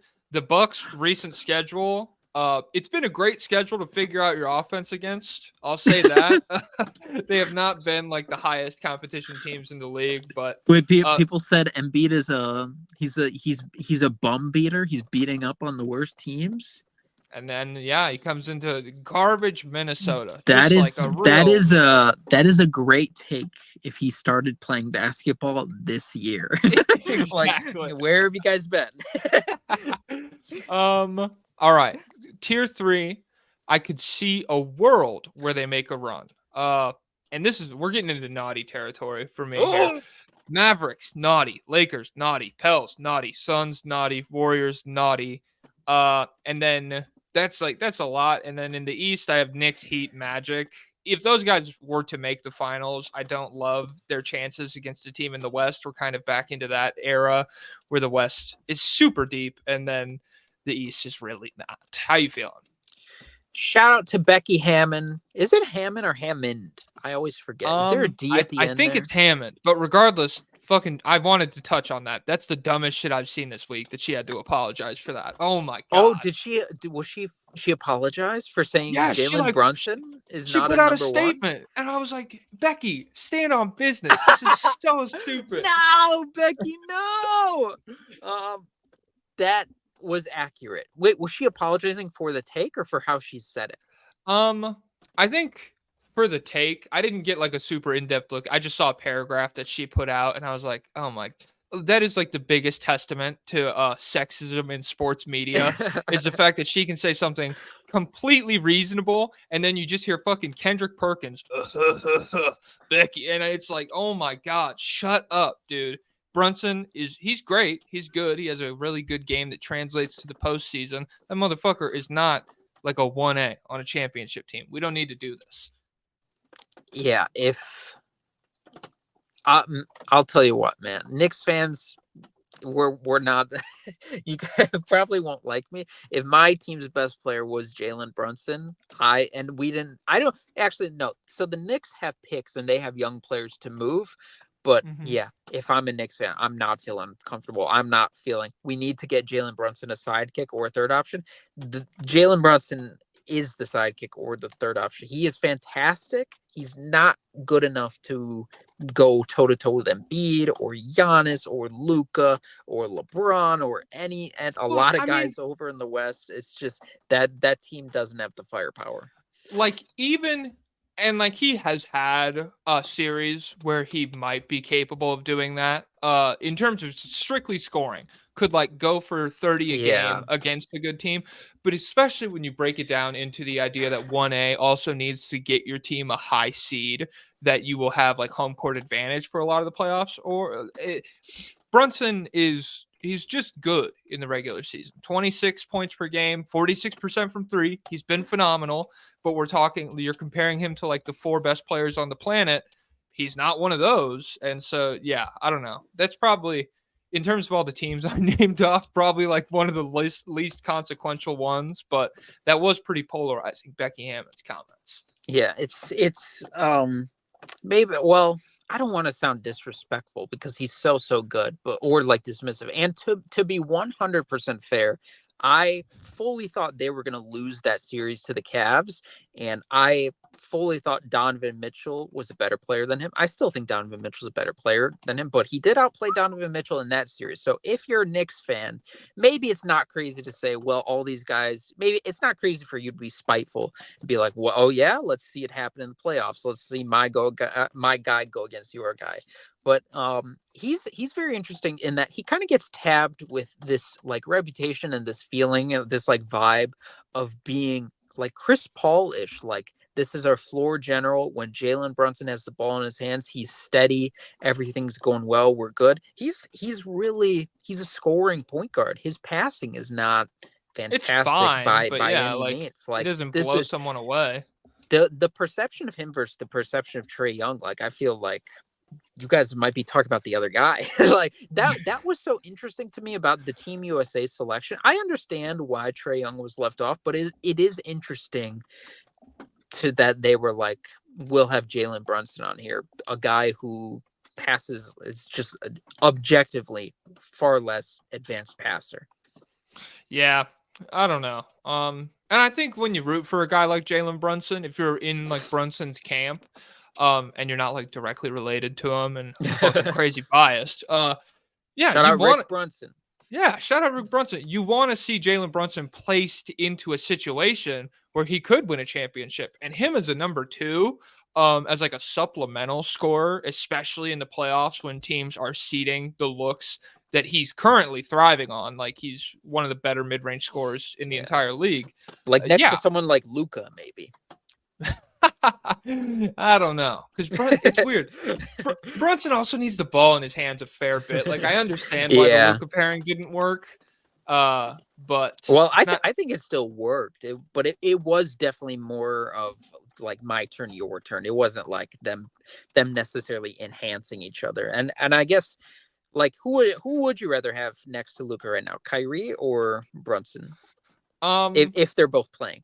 If they're both playing, I think Kyrie is a better like catch and shoot player. Yeah. Probably a more efficient off, but like Luka swings it. Kyrie is very quickly making a move, whereas Brunson is a size up guy a lot of the time off those catches. Like, if he doesn't catch and shoot it, he is very New York-esque, the Carmelo Anthony kind of like pivot into the jab step situation. And it's effective. He is incredibly effective. Like, I'm always surprised to see him at the top of the isolation leaderboards, but yeah, it can be a limiting place. And what's it called? I feel the same way about the Knicks as I do the Kings in if you're playing Julius Randle, I just don't think you have a championship ceiling. If he's your starter, I don't think he exists on a championship, like in the starting lineup of a championship team. And also, I'm still not, I know he's gotten better. I'm still not into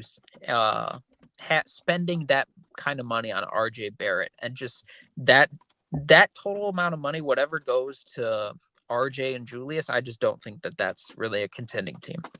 Yeah. I mean, I did have the Knicks as a nice team, just based off the they're playing well, the Randall Renaissance. But I do get what you mean. At the same time, everything he does becomes a lot harder in the playoffs, and so to expect him to maintain what he's done lately, much less to improve the way you might want your second option to, that's a really big ask for Julius Randle, and I don't think that's super realistic. My fourth tier, which, I mean, we skipped Lakers, Pels, Suns, Warriors. They've all just been kind of underachieving for like the top end talent that they have. Tier 4, I had the Rockets, were nice. The Grizzlies, specifically with Ja, nice. They got a present back, man. They got an early Christmas present. Yeah. Their parents were like, dude, Santa's gonna fuck you up, and he was like, oh, I'm gonna go shovel the driveway right now, I'm sorry. Oh my gosh. Their son was in prison for, like, he missed last Christmas because he was in prison, and so they're like, we'll give you your present early. Yeah. And then the Pacers, nice, rapidly getting naughtier. They think they're in the clear, so they're fucking up in school. They dumped glue all over the floor while the teacher wasn't looking, and they got a note written home. Shit's not looking good for Indiana, man. But the in-season tournament run was nice, so I'm giving them a little bit of grace here.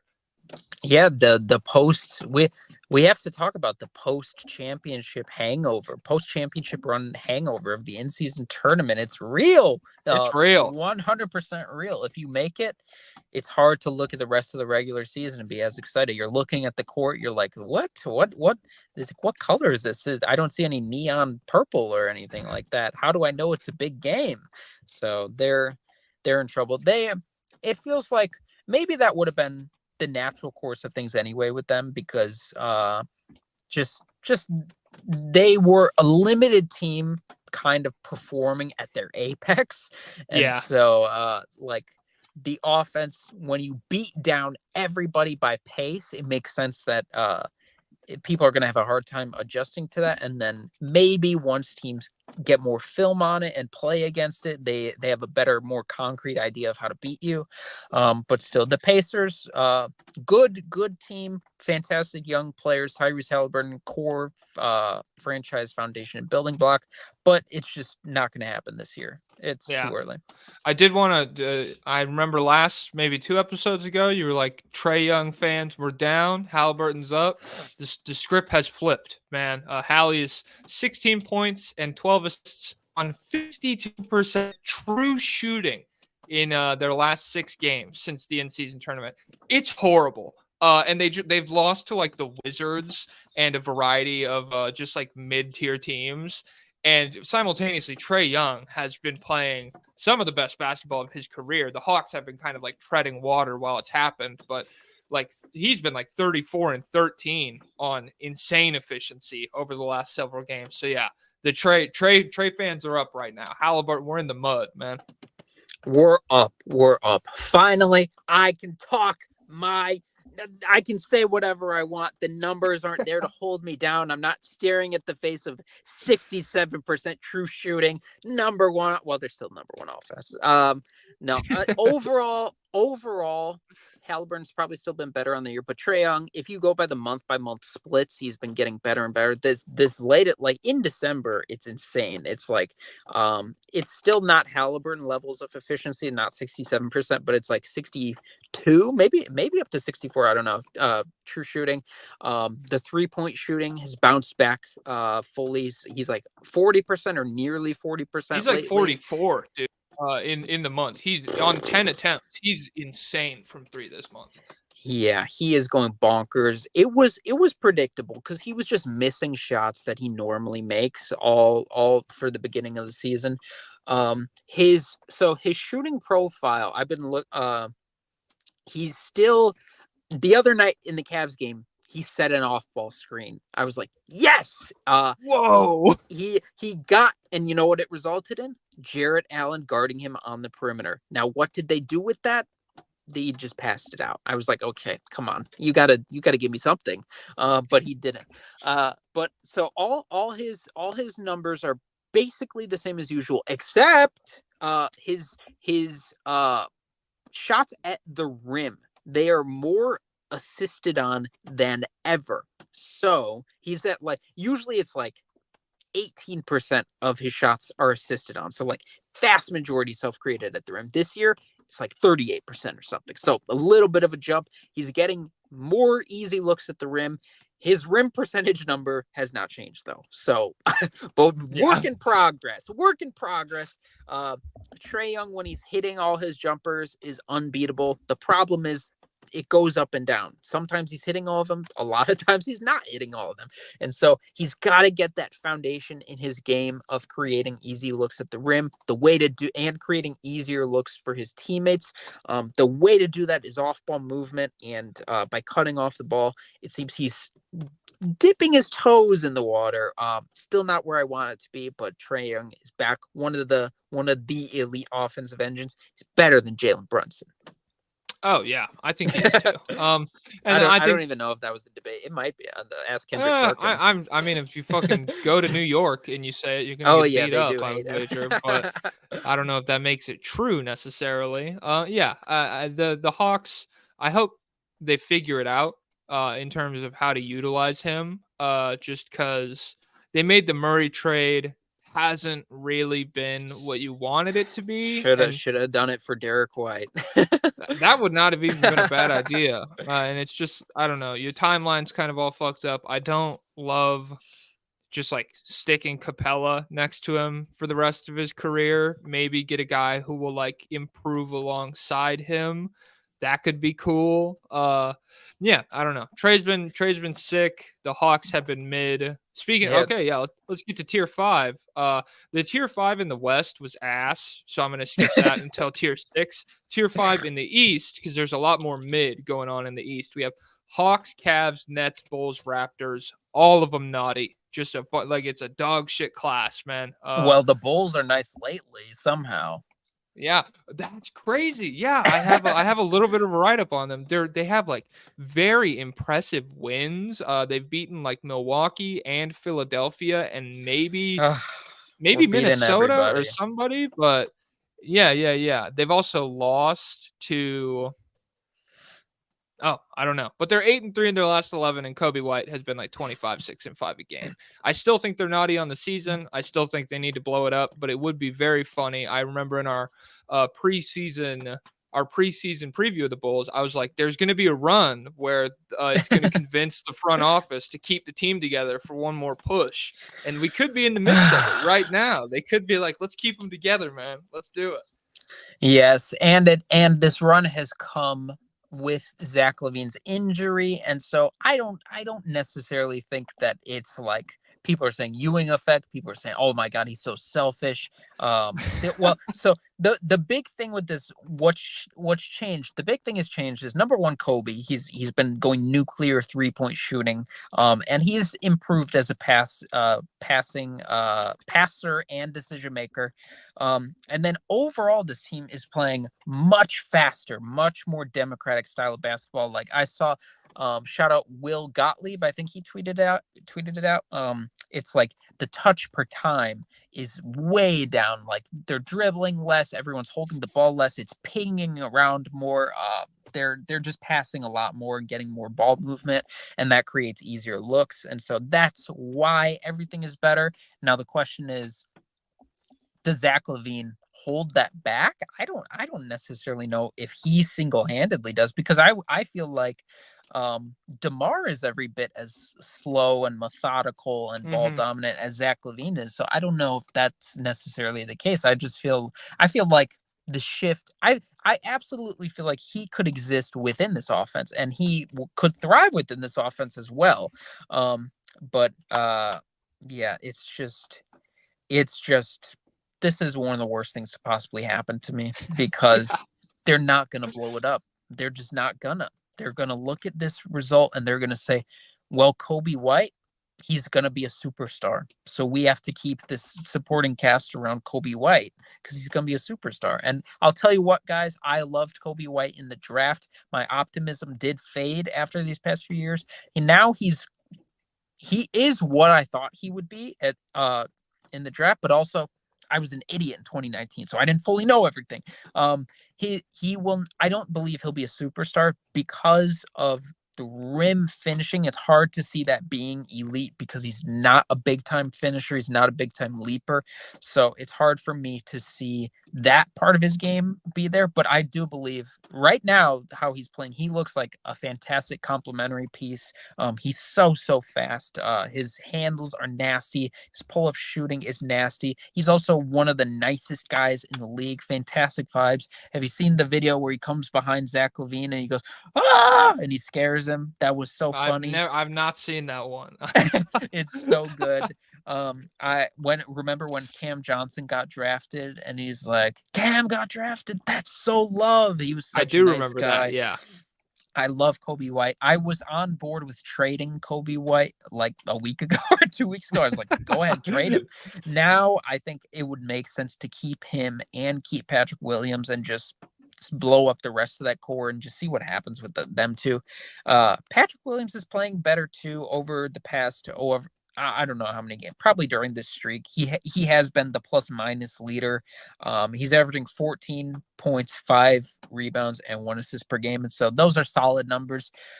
2 Bulls fans, 2 Patrick Williams fans, this is a victory lap. They're like, You guys said he wasn't the future of this team. You said he wasn't Kawhi. Well, guess what? The past week, everything else doesn't matter. The past week, where he's averaging 14 points a game, he's here. So and Hell yeah. it is on 52, 53, 71. What shooting? What the hell? But he's looking good. My optimism for him is just very good piece, like potential starter on a championship team because he is fantastic defensively. He's just a huge wing, and he can make threes. So I think that's a core piece in the sense of like keep him on the roster, but not like he's going to be the guy to get us there. So I still desperately want to blow up this team. Please free Caruso from these shackles. Please free Zach LaVine, free DeMar DeRozan, free everybody except for Kobe White and Patrick Williams. Keep them locked up in the basement. We'll give them rice and beans. But everyone else, I want them to go free. You're losing in the play-in tournament, and you'll like it. No! Yeah, and then tier 6. Jazz. This is ass and trash is the two labels for these. Jazz, naughty. Blazers, naughty. Spurs, naughty. Hornets, naughty. And actively employing a domestic abuser. And then the Wizards, naughty. Who can't go to Canada? If one of your players can't go to Canada, has that ever been a good sign? Because it's like you can't go to Canada if you're unvaxxed or if you strangled your wife, if you almost killed your wife. So not a good sign.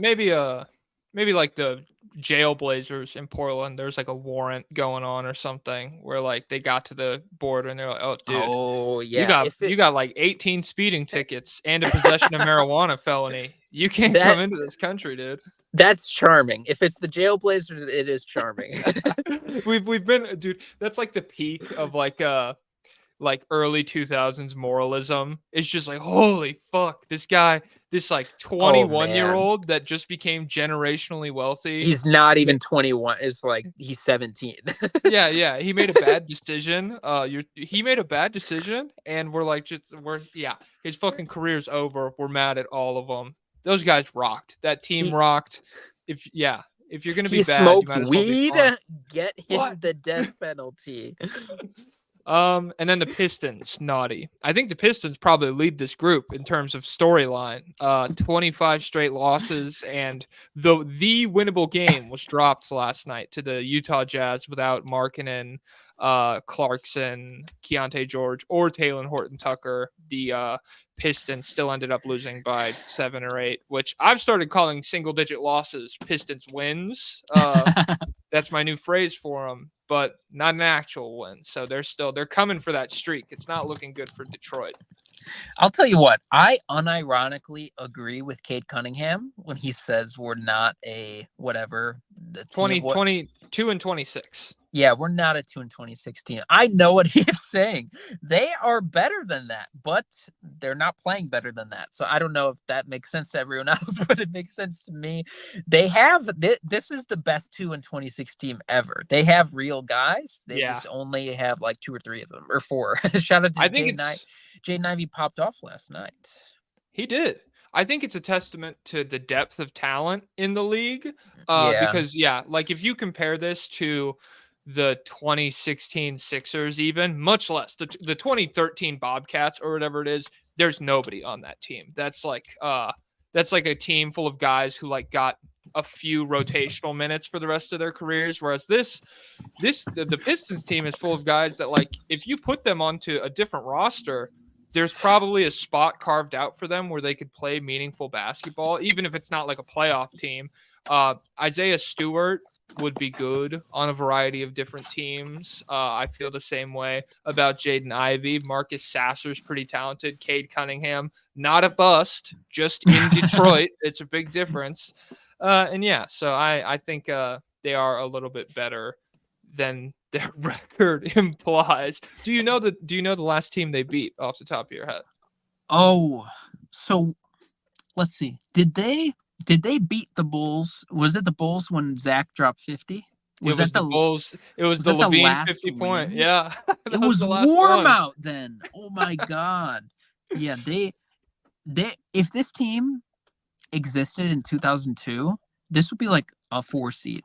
And Cunningham would be league average efficiency, and he'd be in MVP talks. I know. Well, yeah, the 2000s East, you put this team back Oh there, my God, dude. they're Yeah, wrecking. They're like wrecking. they're getting like home court advantage in a first round matchup, and they're maybe stomping whoever they play against. Like Us, Cade's blowing by them. He's diming up everybody. They have a fucking power forward who can hit threes, and everyone who's watching the game, their fucking minds melt because they're what is this? Oh my god! Yeah, but Asar right now they suck. Thompson, you'd be forced to take 15 mid-range pull-ups a game, and so that's how real men play basketball, and we would return to real basketball. I like that. I like that. I like Aaron from Possible Chairs had a good one. I saw like a bit from their podcast where it was just Aaron, known Jaden and Ivy hater. Yeah, tell yeah. me I what he mean, said. horrible takes. Horrible takes. The guy does not know what he's talking about, and you can't quote me on that. But it was like their podcast. They said, "I love the just like traditional post up. Like we got to throw our garbage 7-footer a post up every 6 or 7 possessions because it's the mid 2000s. So like you're tuning into an old Celtics game and it's like, oh shit, here comes Big Baby Davis on the Yes, block sir. trying to make his move. Here comes Kendrick Perkins just because obligatory. You're working hard out there. We got to reward you with this post up possession, and it's ugly hoops all around. Have you ever seen the video of Glenn Davis where he's sitting on a plane eating Popeyes, and he's like talking about how he got his money? He's like, this is hard work, a lot of jumpers, I'm like, that's not why you got paid. Like he did have like a little bit of a mid-range jumper, right? But that's not why you were paid, Yeah. man. You got paid for that mass. You're fucking enormous, dude. You're sitting in 3 business class seats right now, pal. You're talking about your jump shot. Respect, whatever. He's rich. I'm not. Didn't he get arrested for fraud or something? He did. I forget what it was. He definitely right. got arrested for something. Well, that's why you got that money. Wasn't the jumper. It was the crime, baby. All right. Beyond that, everyone else I talked about, I guess the Spurs, I'm going to lead into trade ideas. Maybe we'll touch on them there because they need a fucking point guard. But you're pretty prepared on trades. So I want to hear what's your big lead off trade? What's your favorite one you came up with? All right. So Zach LaVine, he's got to go somewhere. He's got to get his ass out of there. Get him out of there. You know what team needs? Someone who can score, someone who can shoot, someone who can dribble. The team that's on a 24-game losing streak or whatever it is. The Pistons, they need something. Get Zach in there. You know who I'll take for Zach? I will take Jaden Ivey. They don't care about him. They don't want him. Monty Williams hates him. That's so embarrassing, dude. He would guillotine him if he could. Joe Harris and Marvin Bagley, just to make the salaries work. I mean, I don't think they're crying over moving them. They're not changing my life getting them back. But Bulls ownership, they could say, Joe Harris, this is a white boy. Remember Kirk Heinrich, like him. And he could shoot. We need some shooters. And then Marvin Bagley, hey, that's the number 2 pick from Duke those years ago. We're getting him for nothing for Zach LaVine. And then so throw in whatever picks you want. At this point, genuinely, I don't need any pick. I would do this trade without any picks. But I think you realistically could get at least 1 pick. I don't know how many picks the Bulls front office are going to try and get. I don't know what they think they have but his trade value is as low as it's ever been. And I think this would just be a massive W for the Bulls and for the Pistons, who are in a spot where it's like, we don't want to keep losing, and the savior of our team is not going to come in this year's draft, and Zach LaVine's not going to be your savior either. But it's just like, let's get this floor raised up a little bit. Yeah, I mean, I have literally the same trade written down. Sans Marvin Bagley. It's just all I had written down. Well, actually, I had Joe Harris and Bogdanovich because in my mind, I'll take him. in my mind, the Bulls are so delusional that they're just like, all right, swap Kobe out for our phenomenal guard slot. Let's run it back. Let's keep all the same shit besides LaVine, and let's sub in Bogdanovich and Harris for a little like savvy vet offense. But I think from the Pistons' perspective, Do you want to keep being this bad? No. Have you been tanking for like 8 years? Yes. Does Zach LaVine really inhibit your ability to get like a high level draft pick? Not really. He just keeps you from being a 2-26 basketball team. And yeah, I think it'd be more fun basketball. And yeah, you could probably get a pick back for LaVine. Maybe I don't know. I haven't thought about it that much. His trade value is shit. God damn, I can't talk. That's how much thinking about the Chicago Bulls melts your fucking brain. People, don't do it. Nobody actually thinks about them. Nobody watches these games because it's brain damage stuff. That's why Lori Lightfoot gave those COVID funds to the police guys from watching the Bulls. What's the funniest person on the planet? That there's like a picture of her walking out of Walgreens with a case of Modelo's right after she like got done being the mayor. It's the funniest thing on the planet. Yeah, but LaVine, I had the Pistons trade, and then for a stupid trade, unrealistic trade that I'm not sure the Warriors would make, but maybe they will if they're really desperate and Draymond can't find his inner peace. Warriors moved Kuminga and CP3 for Zach LaVine. I think CP3 would probably make the salaries work because he's making a fucking ton of money. You get a nice young guy. You could probably get a pick out of Golden State if they're that desperate to squeeze the last ounces out of the Steph Curry era. And LaVine, I mean, we talked about it last time. The Warriors don't have anybody who can self-create aside from Steph Curry. They don't have any youth, any real athleticism outside of like Moody's pretty athletic. Kuminga's fine. Kuminga's a crazy athlete, but in terms of like maximizing it, he doesn't do it in the same way that LaVine does. And yeah, it gives them a nice little offensive upside, a little boost for two guys who aren't. They're playing major roles on a team that isn't that good right now. Yeah, that's interesting because Chris Paul's a big part of their bench, being one of the better benches in the NBA. And so I wonder if that would be, so they would lose that. They would lose any semblance of a ball. Oh, I guess they could make the bench the Brandon Pajimski show. That wouldn't be the worst thing in the world. But yeah, they would lose that in turn for another weapon, for some more offensive firepower. So that's interesting. I don't know, because I think it for sure gives you a higher ceiling, but it feels like they have no floor right now. So I don't know what they're thinking about what to do with their roster. Yeah. I don't know. I have it written down here. This is not my mystery guy. But I did just write down Moody or Kuminga or both to get Siakam onto the Warriors. Could be fun. But they don't have the stuff for that. That would be so good though. I know. Well, Masai's a fucking psychopath. You're gonna need 17 first-round picks to get Siakam, who can't shoot the three anymore. And I love what he does, but like it's a very specific fit that you need to have to accommodate Siakam. It's not like you're just like moving off one of the best players on the planet. Yeah. So those are my Zach LaVine trades. Moving on to what do we have? Oh, I've got one more Zach LaVine trade. Hit me. You told me to come up with a realistic one and then a crazy one. Give me your crazy shit. Okay, so Zach LaVine, imagine him playing alongside Jokic. Like, how good would that be? Fine, I guess. He is a great finisher, great shooter. Oh my God, that'd be so good. So what if I told you could have Zach LaVine for Reggie Jackson, Christian Brown, Vlatko Konkar, Justin Holiday, Jalen Pickett, KCP, Zeke Naji, Julian Strother, Peyton Watson, Hunter Tyson. Who's Jordan? Oh, DeAndre Jordan. Yeah, and DeAndre Jordan. So just your classic. Let's see how many. Your classic 11 for one trade. How would you feel about that? The entire rest of the roster to match the salary for Zach LaVine. I will say you shouldn't have led with Reggie Jackson and Christian Brown. 'Cause from there, I was like, I'm probably not doing this. No.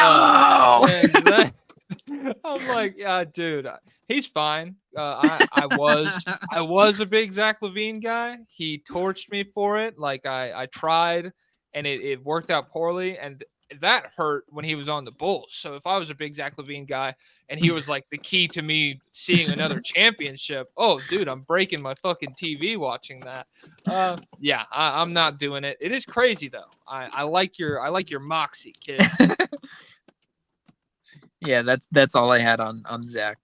And then All I've right. got. Do you want to do Lowry or Donovan Mitchell next? We'll do Donovan Mitchell next. All So, right. is Donovan Mitchell to the Sixers a possibility? I don't know. So they could do. I think they have the rights to Ricky Rubio still because an article came out recently. He's like, guys, can you move on from me? I'm thinking about coming to the NBA. I don't know if I want to play there. But so I don't know what's going on with that. But could there be? Do the Sixers have a lot of picks? Do you know? Like they've made a lot of trades recently. I haven't looked into what their picks look like. I can't imagine. Well, no, because I guess Ben Simmons was a pretty big part of the Harden trade, so they didn't give up a ton of picks to get Harden. You know what? Let's just say they have a lot of picks for this experiment. Could they throw together a Donovan Mitchell and Ricky Rubio for Tobias Harris and picks? Would you do that if you're the Sixers? Would you risk it? Friend of the program, Jackson Frankie said, we need another ball handler. Donovan Mitchell, he's a ball handler. I mean, I would rather the ball handler be a more pass first guy, just because I feel like Maxey and Donovan Mitchell do a lot of the same things in terms of like pull up 3-pointers, spectacular at them, quick first step that gets you into a floater layup territory, pretty solid at that as well. It doesn't feel like they really maximize what each other does, but at the same time, if you are Philadelphia, you're trying to win now in the Embiid era. Personally, I wouldn't want him to do this because I'm off of big threes. It's out. Duos with good depth are in, and I think the Sixers are trending in the right direction in that category. You're that confident in Maxey? You're I Maxey fucking and Embiid love against the Tyrese world? Maxey. I mean, yeah, like well, because you're already hinging your hopes on the idea of a healthy Embiid. So like I don't know, like if the jump is to just then be like, oh, and we also need this young guy who was really, really good in the opportunity we gave him last postseason. We need him to keep being good. I don't think that's like some insane prayer that you're just like throwing up like a Hail Mary. And I like Maxey, and he's smart. He's improved. He maximizes off of Embiid's gravity really well. And yeah, I think if they move for Mitchell, I guess if it's just Harris and picks, it's fine. But I like their depth, and I like what they're doing right now. I don't know if I would fuck with it in such a heavy way. Yeah, and Donovan Mitchell, I think he is underrated at this point as a passer. He is a really good passer, but primarily pick and roll. Like the Donovan Mitchell Rudy pick and roll was pretty nasty for a little while there. And so he can make all those kinds of reads, but it's not. Joel Embiid is a very different kind of big man. So it's not like he's gonna be lighting it up, catching all these lobs, dunking. He's not Clint Capella, he's not Rudy Gobert, he's different. So it wouldn't be the most seamless pick. This would just be meshing talent together, just saying, hey, let's get Tyrese Maxey, but better, like right now. And so we'll see. Could you win with 2 Tyrese Maxeys? I don't know. And then the other Nets one I thought of was or the other Mitchell one I thought of you was gave it Nets. away. Yeah.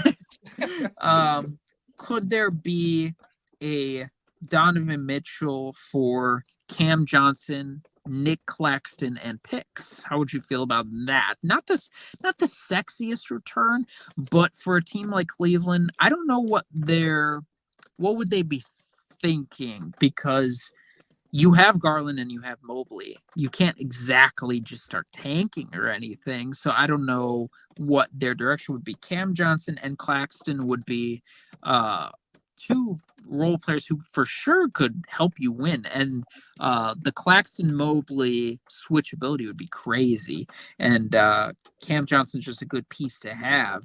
I do. I think it's very funny. So Cleveland's just like got Brooklyn's front court from 3 years ago at this point, with Jared Oh Allen still on yeah. the roster. But I don't know. I don't think I think it makes sense because Donovan Mitchell has been pretty open about wanting to be in New York. And the Nets don't own their pick, so it doesn't make a ton of sense for them to tank or blow it up. And I think Mitchell is a better like foundational offensive player than Mikal Bridges. I'm high on Mikal Bridges. I think he can be number 3 on a really good team and a number 2 on a competent team that can kind of make a little bit of noise because he thrives so hard on very difficult shots. But from Cleveland's perspective, I don't know. They might do it. It depends on how good they feel about Cam Thomas. I'm not the biggest Cam Thomas guy in the world. No, Cam Johnson. Oh shit. Okay. They might do that. That's not insane then because yeah, that really does help them win right now. It fixes I don't love their wing depth, and I think Cam Johnson does a good job with that. Max Strus, shout out to him. He has been hooping this year, but in terms of like a go-to wing defender, I think Cam Johnson's a little bit more of that. Yeah, in terms of craziness, this is in a different ballpark from the 1 for 11 Zach LaVine trade. I like this one. I like it for both sides. It makes a little bit of sense. You kind of need to do a little bit of stretching in terms of like how many bigs they have on the roster and stuff. But yeah, I like it. Yeah, they're in such an awkward spot, Cleveland, because the only way for them to go into a real contender is to get somebody to be their best player. And so they thought they had that with Donovan Mitchell, but now he's like, I'm actually a little bit worse than I was in Utah in the playoffs, and I'm not going to be here in the future. So I don't know what their long-term plan is, because you would think someone would want to play with Darius Garland and Evan Mobley and be the guy. But I don't know. It's not Donovan Mitchell. Yeah, that is tough. My realistic one is the Heat move Hero as the centerpiece to essentially just upgrade Hero's position in terms of offense, which I don't think that's a super hot take. I know Hero's been good offensively. I still think Mitchell's better.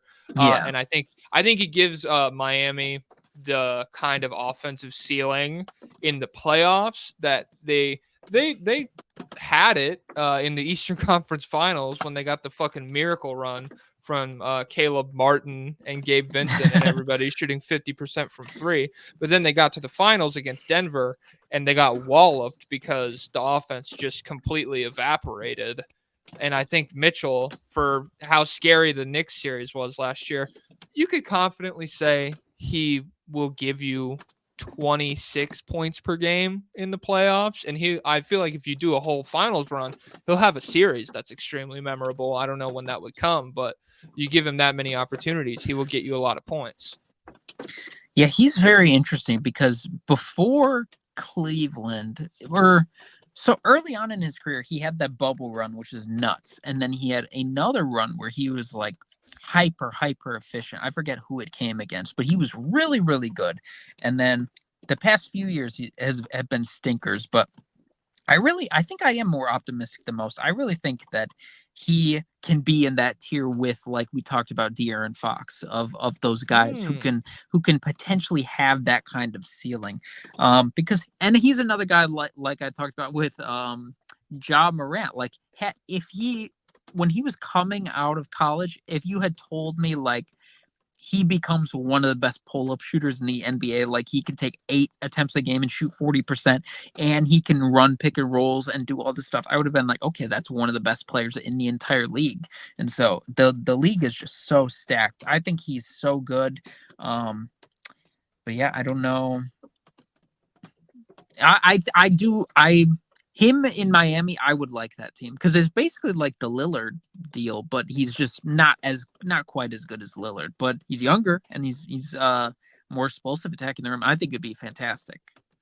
Yeah, and then my stupid one, I should probably throw another piece on here. Let's say OG and Gary Trent for Donovan Mitchell. Gary and maybe Trent's fallen off. yeah. I don't know. I think it's similar to the Brooklyn trade in terms of role players that allow Cleveland to kind of maintain in the absence of a big star that they're losing in Mitchell. And I think this works if Masai's is fucking crazy as I Yeah, think he is. this would be the new Kawhi trade, but Yeah, maybe even crazier. like this works strictly if he's like, dude, no, I know fucking ball, and this team is close. We are close. And then they move for Mitchell, and I don't think it makes the Raptors a threat in any capacity. I think they have a, I don't know. Siakam's fine. Scotty If Barnes you, is really good for his age, but yeah, I don't love their roster by any means, and I don't think Donovan Mitchell fixes all their problems or is a good enough player to patch them over just through sheer force of will. yeah, if you had peak Siakam and you have current Scotty Barnes and you have peak Donovan Mitchell, I would feel well. But then again, then it's like you're going against Giannis and Lillard. It's just the top of the league is so stacked right now. So yeah, I don't know. He would look so cool in the Raptors jersey. Oh, he would. He'd look sick. Yeah. All right. Moving west to Utah, the jazziest place on the planet. Yes, sir. We're doing Lowry marketing moves, and we teased on this about an hour and 40 minutes ago. The Oklahoma City Thunder, they need a legit thick big man immediately. So I'm gonna say, I know Giddy doesn't make enough money, but I think it'd be funny if he was in Utah. And Well, so yeah, tell me how you feel about this KOC proposed trade. He hit me wrote with it. one out. Kaysen Wallace, really good rookie. Mm-hmm. Ousmane Dieng, second year player. He is interesting. He's huge. He's like 6'10" wing. Okay. Bertans for salary matching. I love that because he's just like fine. So yeah, get his ass out of here. 2024 Utah first pick. So they get their pick back. I guess the Thunder had it. I don't know what they Sam had Presti. Is that the whole thing? No. Okay. We're still going. All right, hit me. 2024 Houston first round pick. 2025 Philadelphia first round pick. 2027 OKC pick. 2029 OKC pick. Oh my God. Someone parked in the parking lot I'm at, and I don't have my lights on or anything, and it's dark. And so I wonder what they think is going. I don't think they know I'm in here. I hope this doesn't turn into a problem. Damn. But yeah, but yeah, I felt like that's a whole lot of picks. Oh, you know what I think they might have been doing? They might have been throwing garbage away. Sometimes I do that too. You want to throw garbage away before you get home so your family doesn't know you got food, and they'd say, "Why didn't you get me anything?" Yeah. Hell yeah. Big trade package. I feel like it's a lot. I don't know. I think it's a lot for a team not named Oklahoma City. I like Oklahoma City's team so much right now that I don't think they should be risk averse. I don't think they should sit on their fucking pile of riches any longer. And I think this is a good move for them. Especially, I think it addresses a lot of the shit we talked about in terms of like beefing up the front court and allowing Chet to have some help in the height area. Lowry's 9 rebounds a game, and he's strong. And I don't know, when you said he's big, but he's not big, do you mean he's not playing like Sabonis or anything? Like he's not lowering the shoulder and banging inside with guys or what? Like he's not like a post protector. He's not like a traditional rim protector, really. He's more of like if you utilize him defensively, it's more like, oh my God, he's big and he's mobile. It's not like he's big and he's strong. So I don't know how much of those, like, is he like really battling Jokic for rebounds or anything like that? Yeah.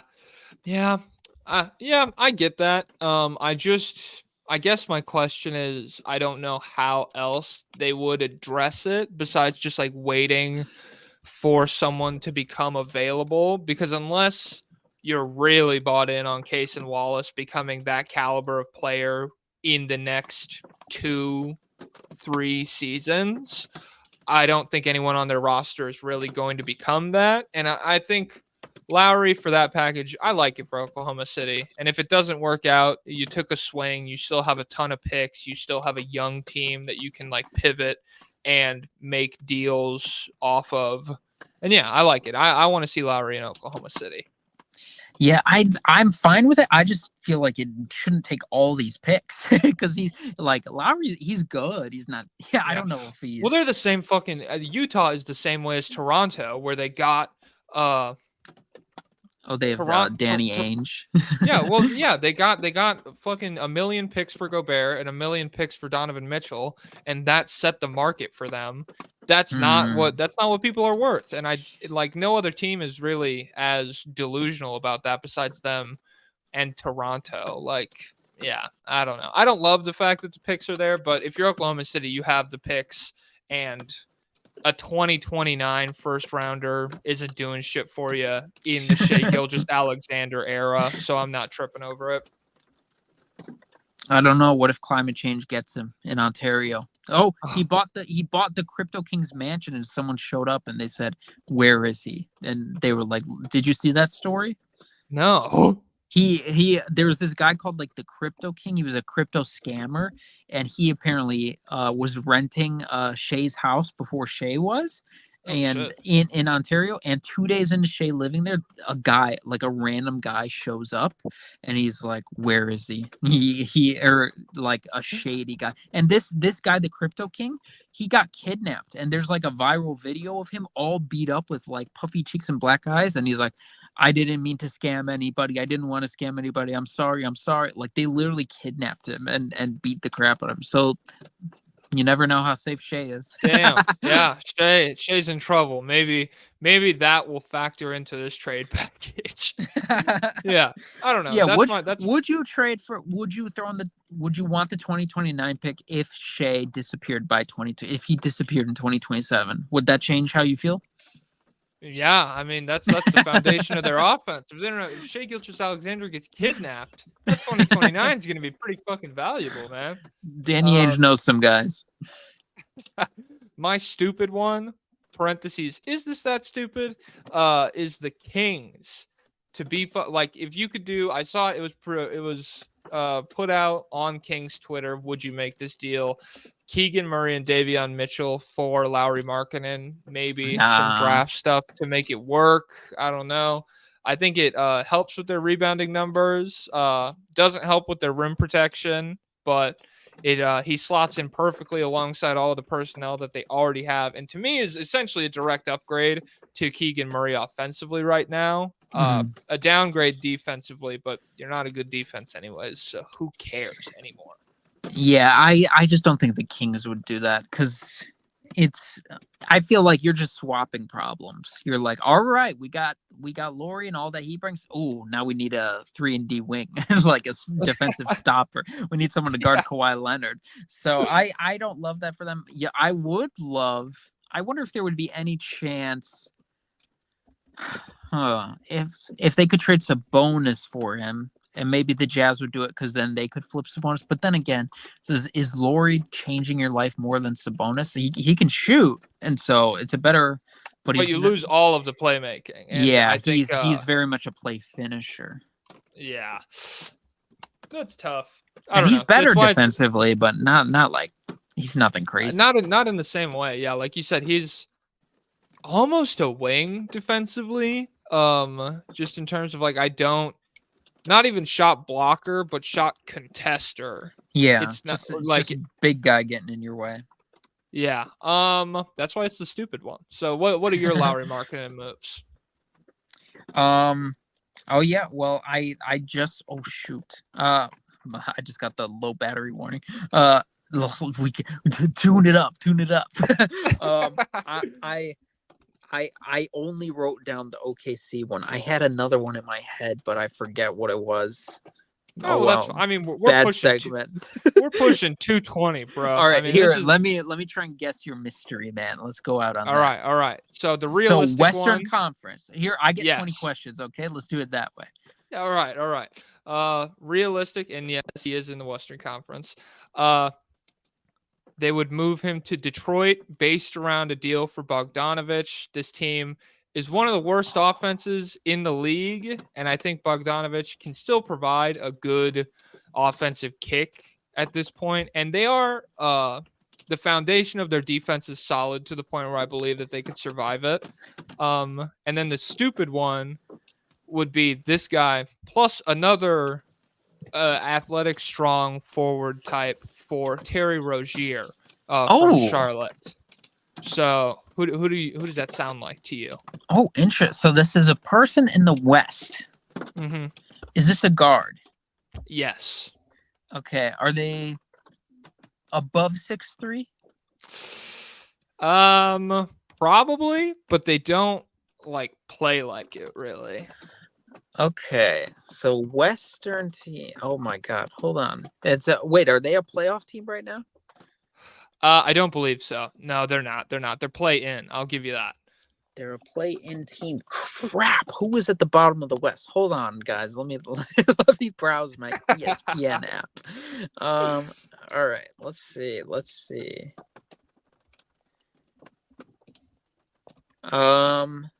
Okay. This couldn't be a Keldon Johnson trade, is it? It is not. I'm counting that as a question. Oh shoot. Okay. Crap. It couldn't be a Desmond Bane trade, could it? Oh no, this is a play-in team. So you're looking at the wrong play-in team. Oh yeah, okay. You're looking at the wrong portion of the. I was like Keldon Johnson. What the is hell? This a Jalen Green trade? It's not. I think that's 9 right now. Oh crap. Is this a CJ trade? It's not. You're at 10. This guy doesn't know ball. No. Fraud watch. Wait a second. This is not a Bradley Beal trade, is it? It's not. Damn. How does it feel to be on the other? Austin Who? Reeves? Austin Reeves? No. Gabe Vincent? No. Oh shoot. You're getting hot though. You're hot. You're red hot. Am I on the team? Yes. Oh, D'Angelo Russell. Get his ass out of here. I'm sick of watching him. D'Angelo Russell. Oh my God. Wait, so what were the trades again for Bogdanovich? Yeah, Bogdanovich from Detroit or D'Lo and Rui Hachimura around a Terry Rozier trade. Oh, interesting. Okay. So yeah, honestly, I would definitely do those if I was the Lakers. I don't think the other teams would want to do those. I know. Well, I was just because you go through all the trade candidates, they're literally all in the fucking East for some reason this year. I was trying to find a Western guy to like balance them out, and I'm going through like who's primed to be traded, and it's like just for Joel Embiid, things are going well now, so we can't talk about him. I know. It's all these fucking periphery pieces. And so, yeah, D'Angelo Russell, I think the Lakers would need to attach a pretty, like, they made his contract very tradable to the extent where after next season, it's just money coming off the books, and they overpaid him a little bit so that it would be like a nice, a fair amount of money coming off the books for a bad team. And so it's movable. But I do think they would need to include a little bit, especially to get Terry Rozier, who I really like and has been really good. Is he doing well this year? I haven't thought about him. Oh, dude, he's I would wager like 22 and 6 a game lately on really good efficiency, and he's always been incredibly clutch. It's just fucking hidden in Charlotte, but yeah, I like him in Los Angeles, even though I don't really like the Lakers. And I like him if the fucking Spurs could get a hold of him, man. And just like ride with, like, he's older, and he wouldn't be there for like the duration of the rebuild, but just to fucking give Victor some lobs, I would like that. And I just don't want him in Charlotte. I want him on a team I can root for. And that ain't happening in fucking North Carolina, baby. Yeah, so D'Lo, I think, is the most likely Zach LaVine trade candidate. But you know what? Lakers fans online, they're asking them. They're saying, "I don't know. I think he's better than Zach. I don't know. I don't know if we win this trade." That's what they're saying. That's what I've seen people say. To be honest, I thought you were gonna say Lakers fans are online going, "Can we get Zach without including D'Lo?" And I was gonna be like, "Why do you want to?" Like literally, he directly overlaps with everything Austin Reeves as well, and only does all of that shit worse. Besides like shoot threes, which I know is like a fairly big part of the NBA, but everything else is just like, oh my god, D'Lo, it's tough to watch. So yeah, I think if the Lakers are gonna make a run, it'll be hard to do it with him playing substantial minutes. I think he's pretty exploitable in a postseason matchup, even in just like a play-in game, much less like a full series. And yeah, I think he's a pretty easy guy to upgrade from. Yeah, he's just in a tough spot because he really just has to buy into being just knockdown shooter, ball moving passer. But I don't know. He just holds tough. that ball fucking sticks in his hands sometimes. I'll tell you Yeah. what. All right, that's all the trades I got. That's all I have written down. I know, a measly 2 hours and 20 minutes. It's like we're not giving you guys anything. Go subscribe to Hot Tunes TV China. Like and NBA, Hot subscribe. Tunes TV China NBA on YouTube. Yes, sir. My fault, OG. Yeah, fake fan. Yeah. Like and subscribe here. Hit that little bell, I guess. I don't even do that on YouTube, but if you guys did, that would rock. And do as I say, not as I do. Exactly. Thank you all for tuning in. I'll see you in the next fucking video. Peace.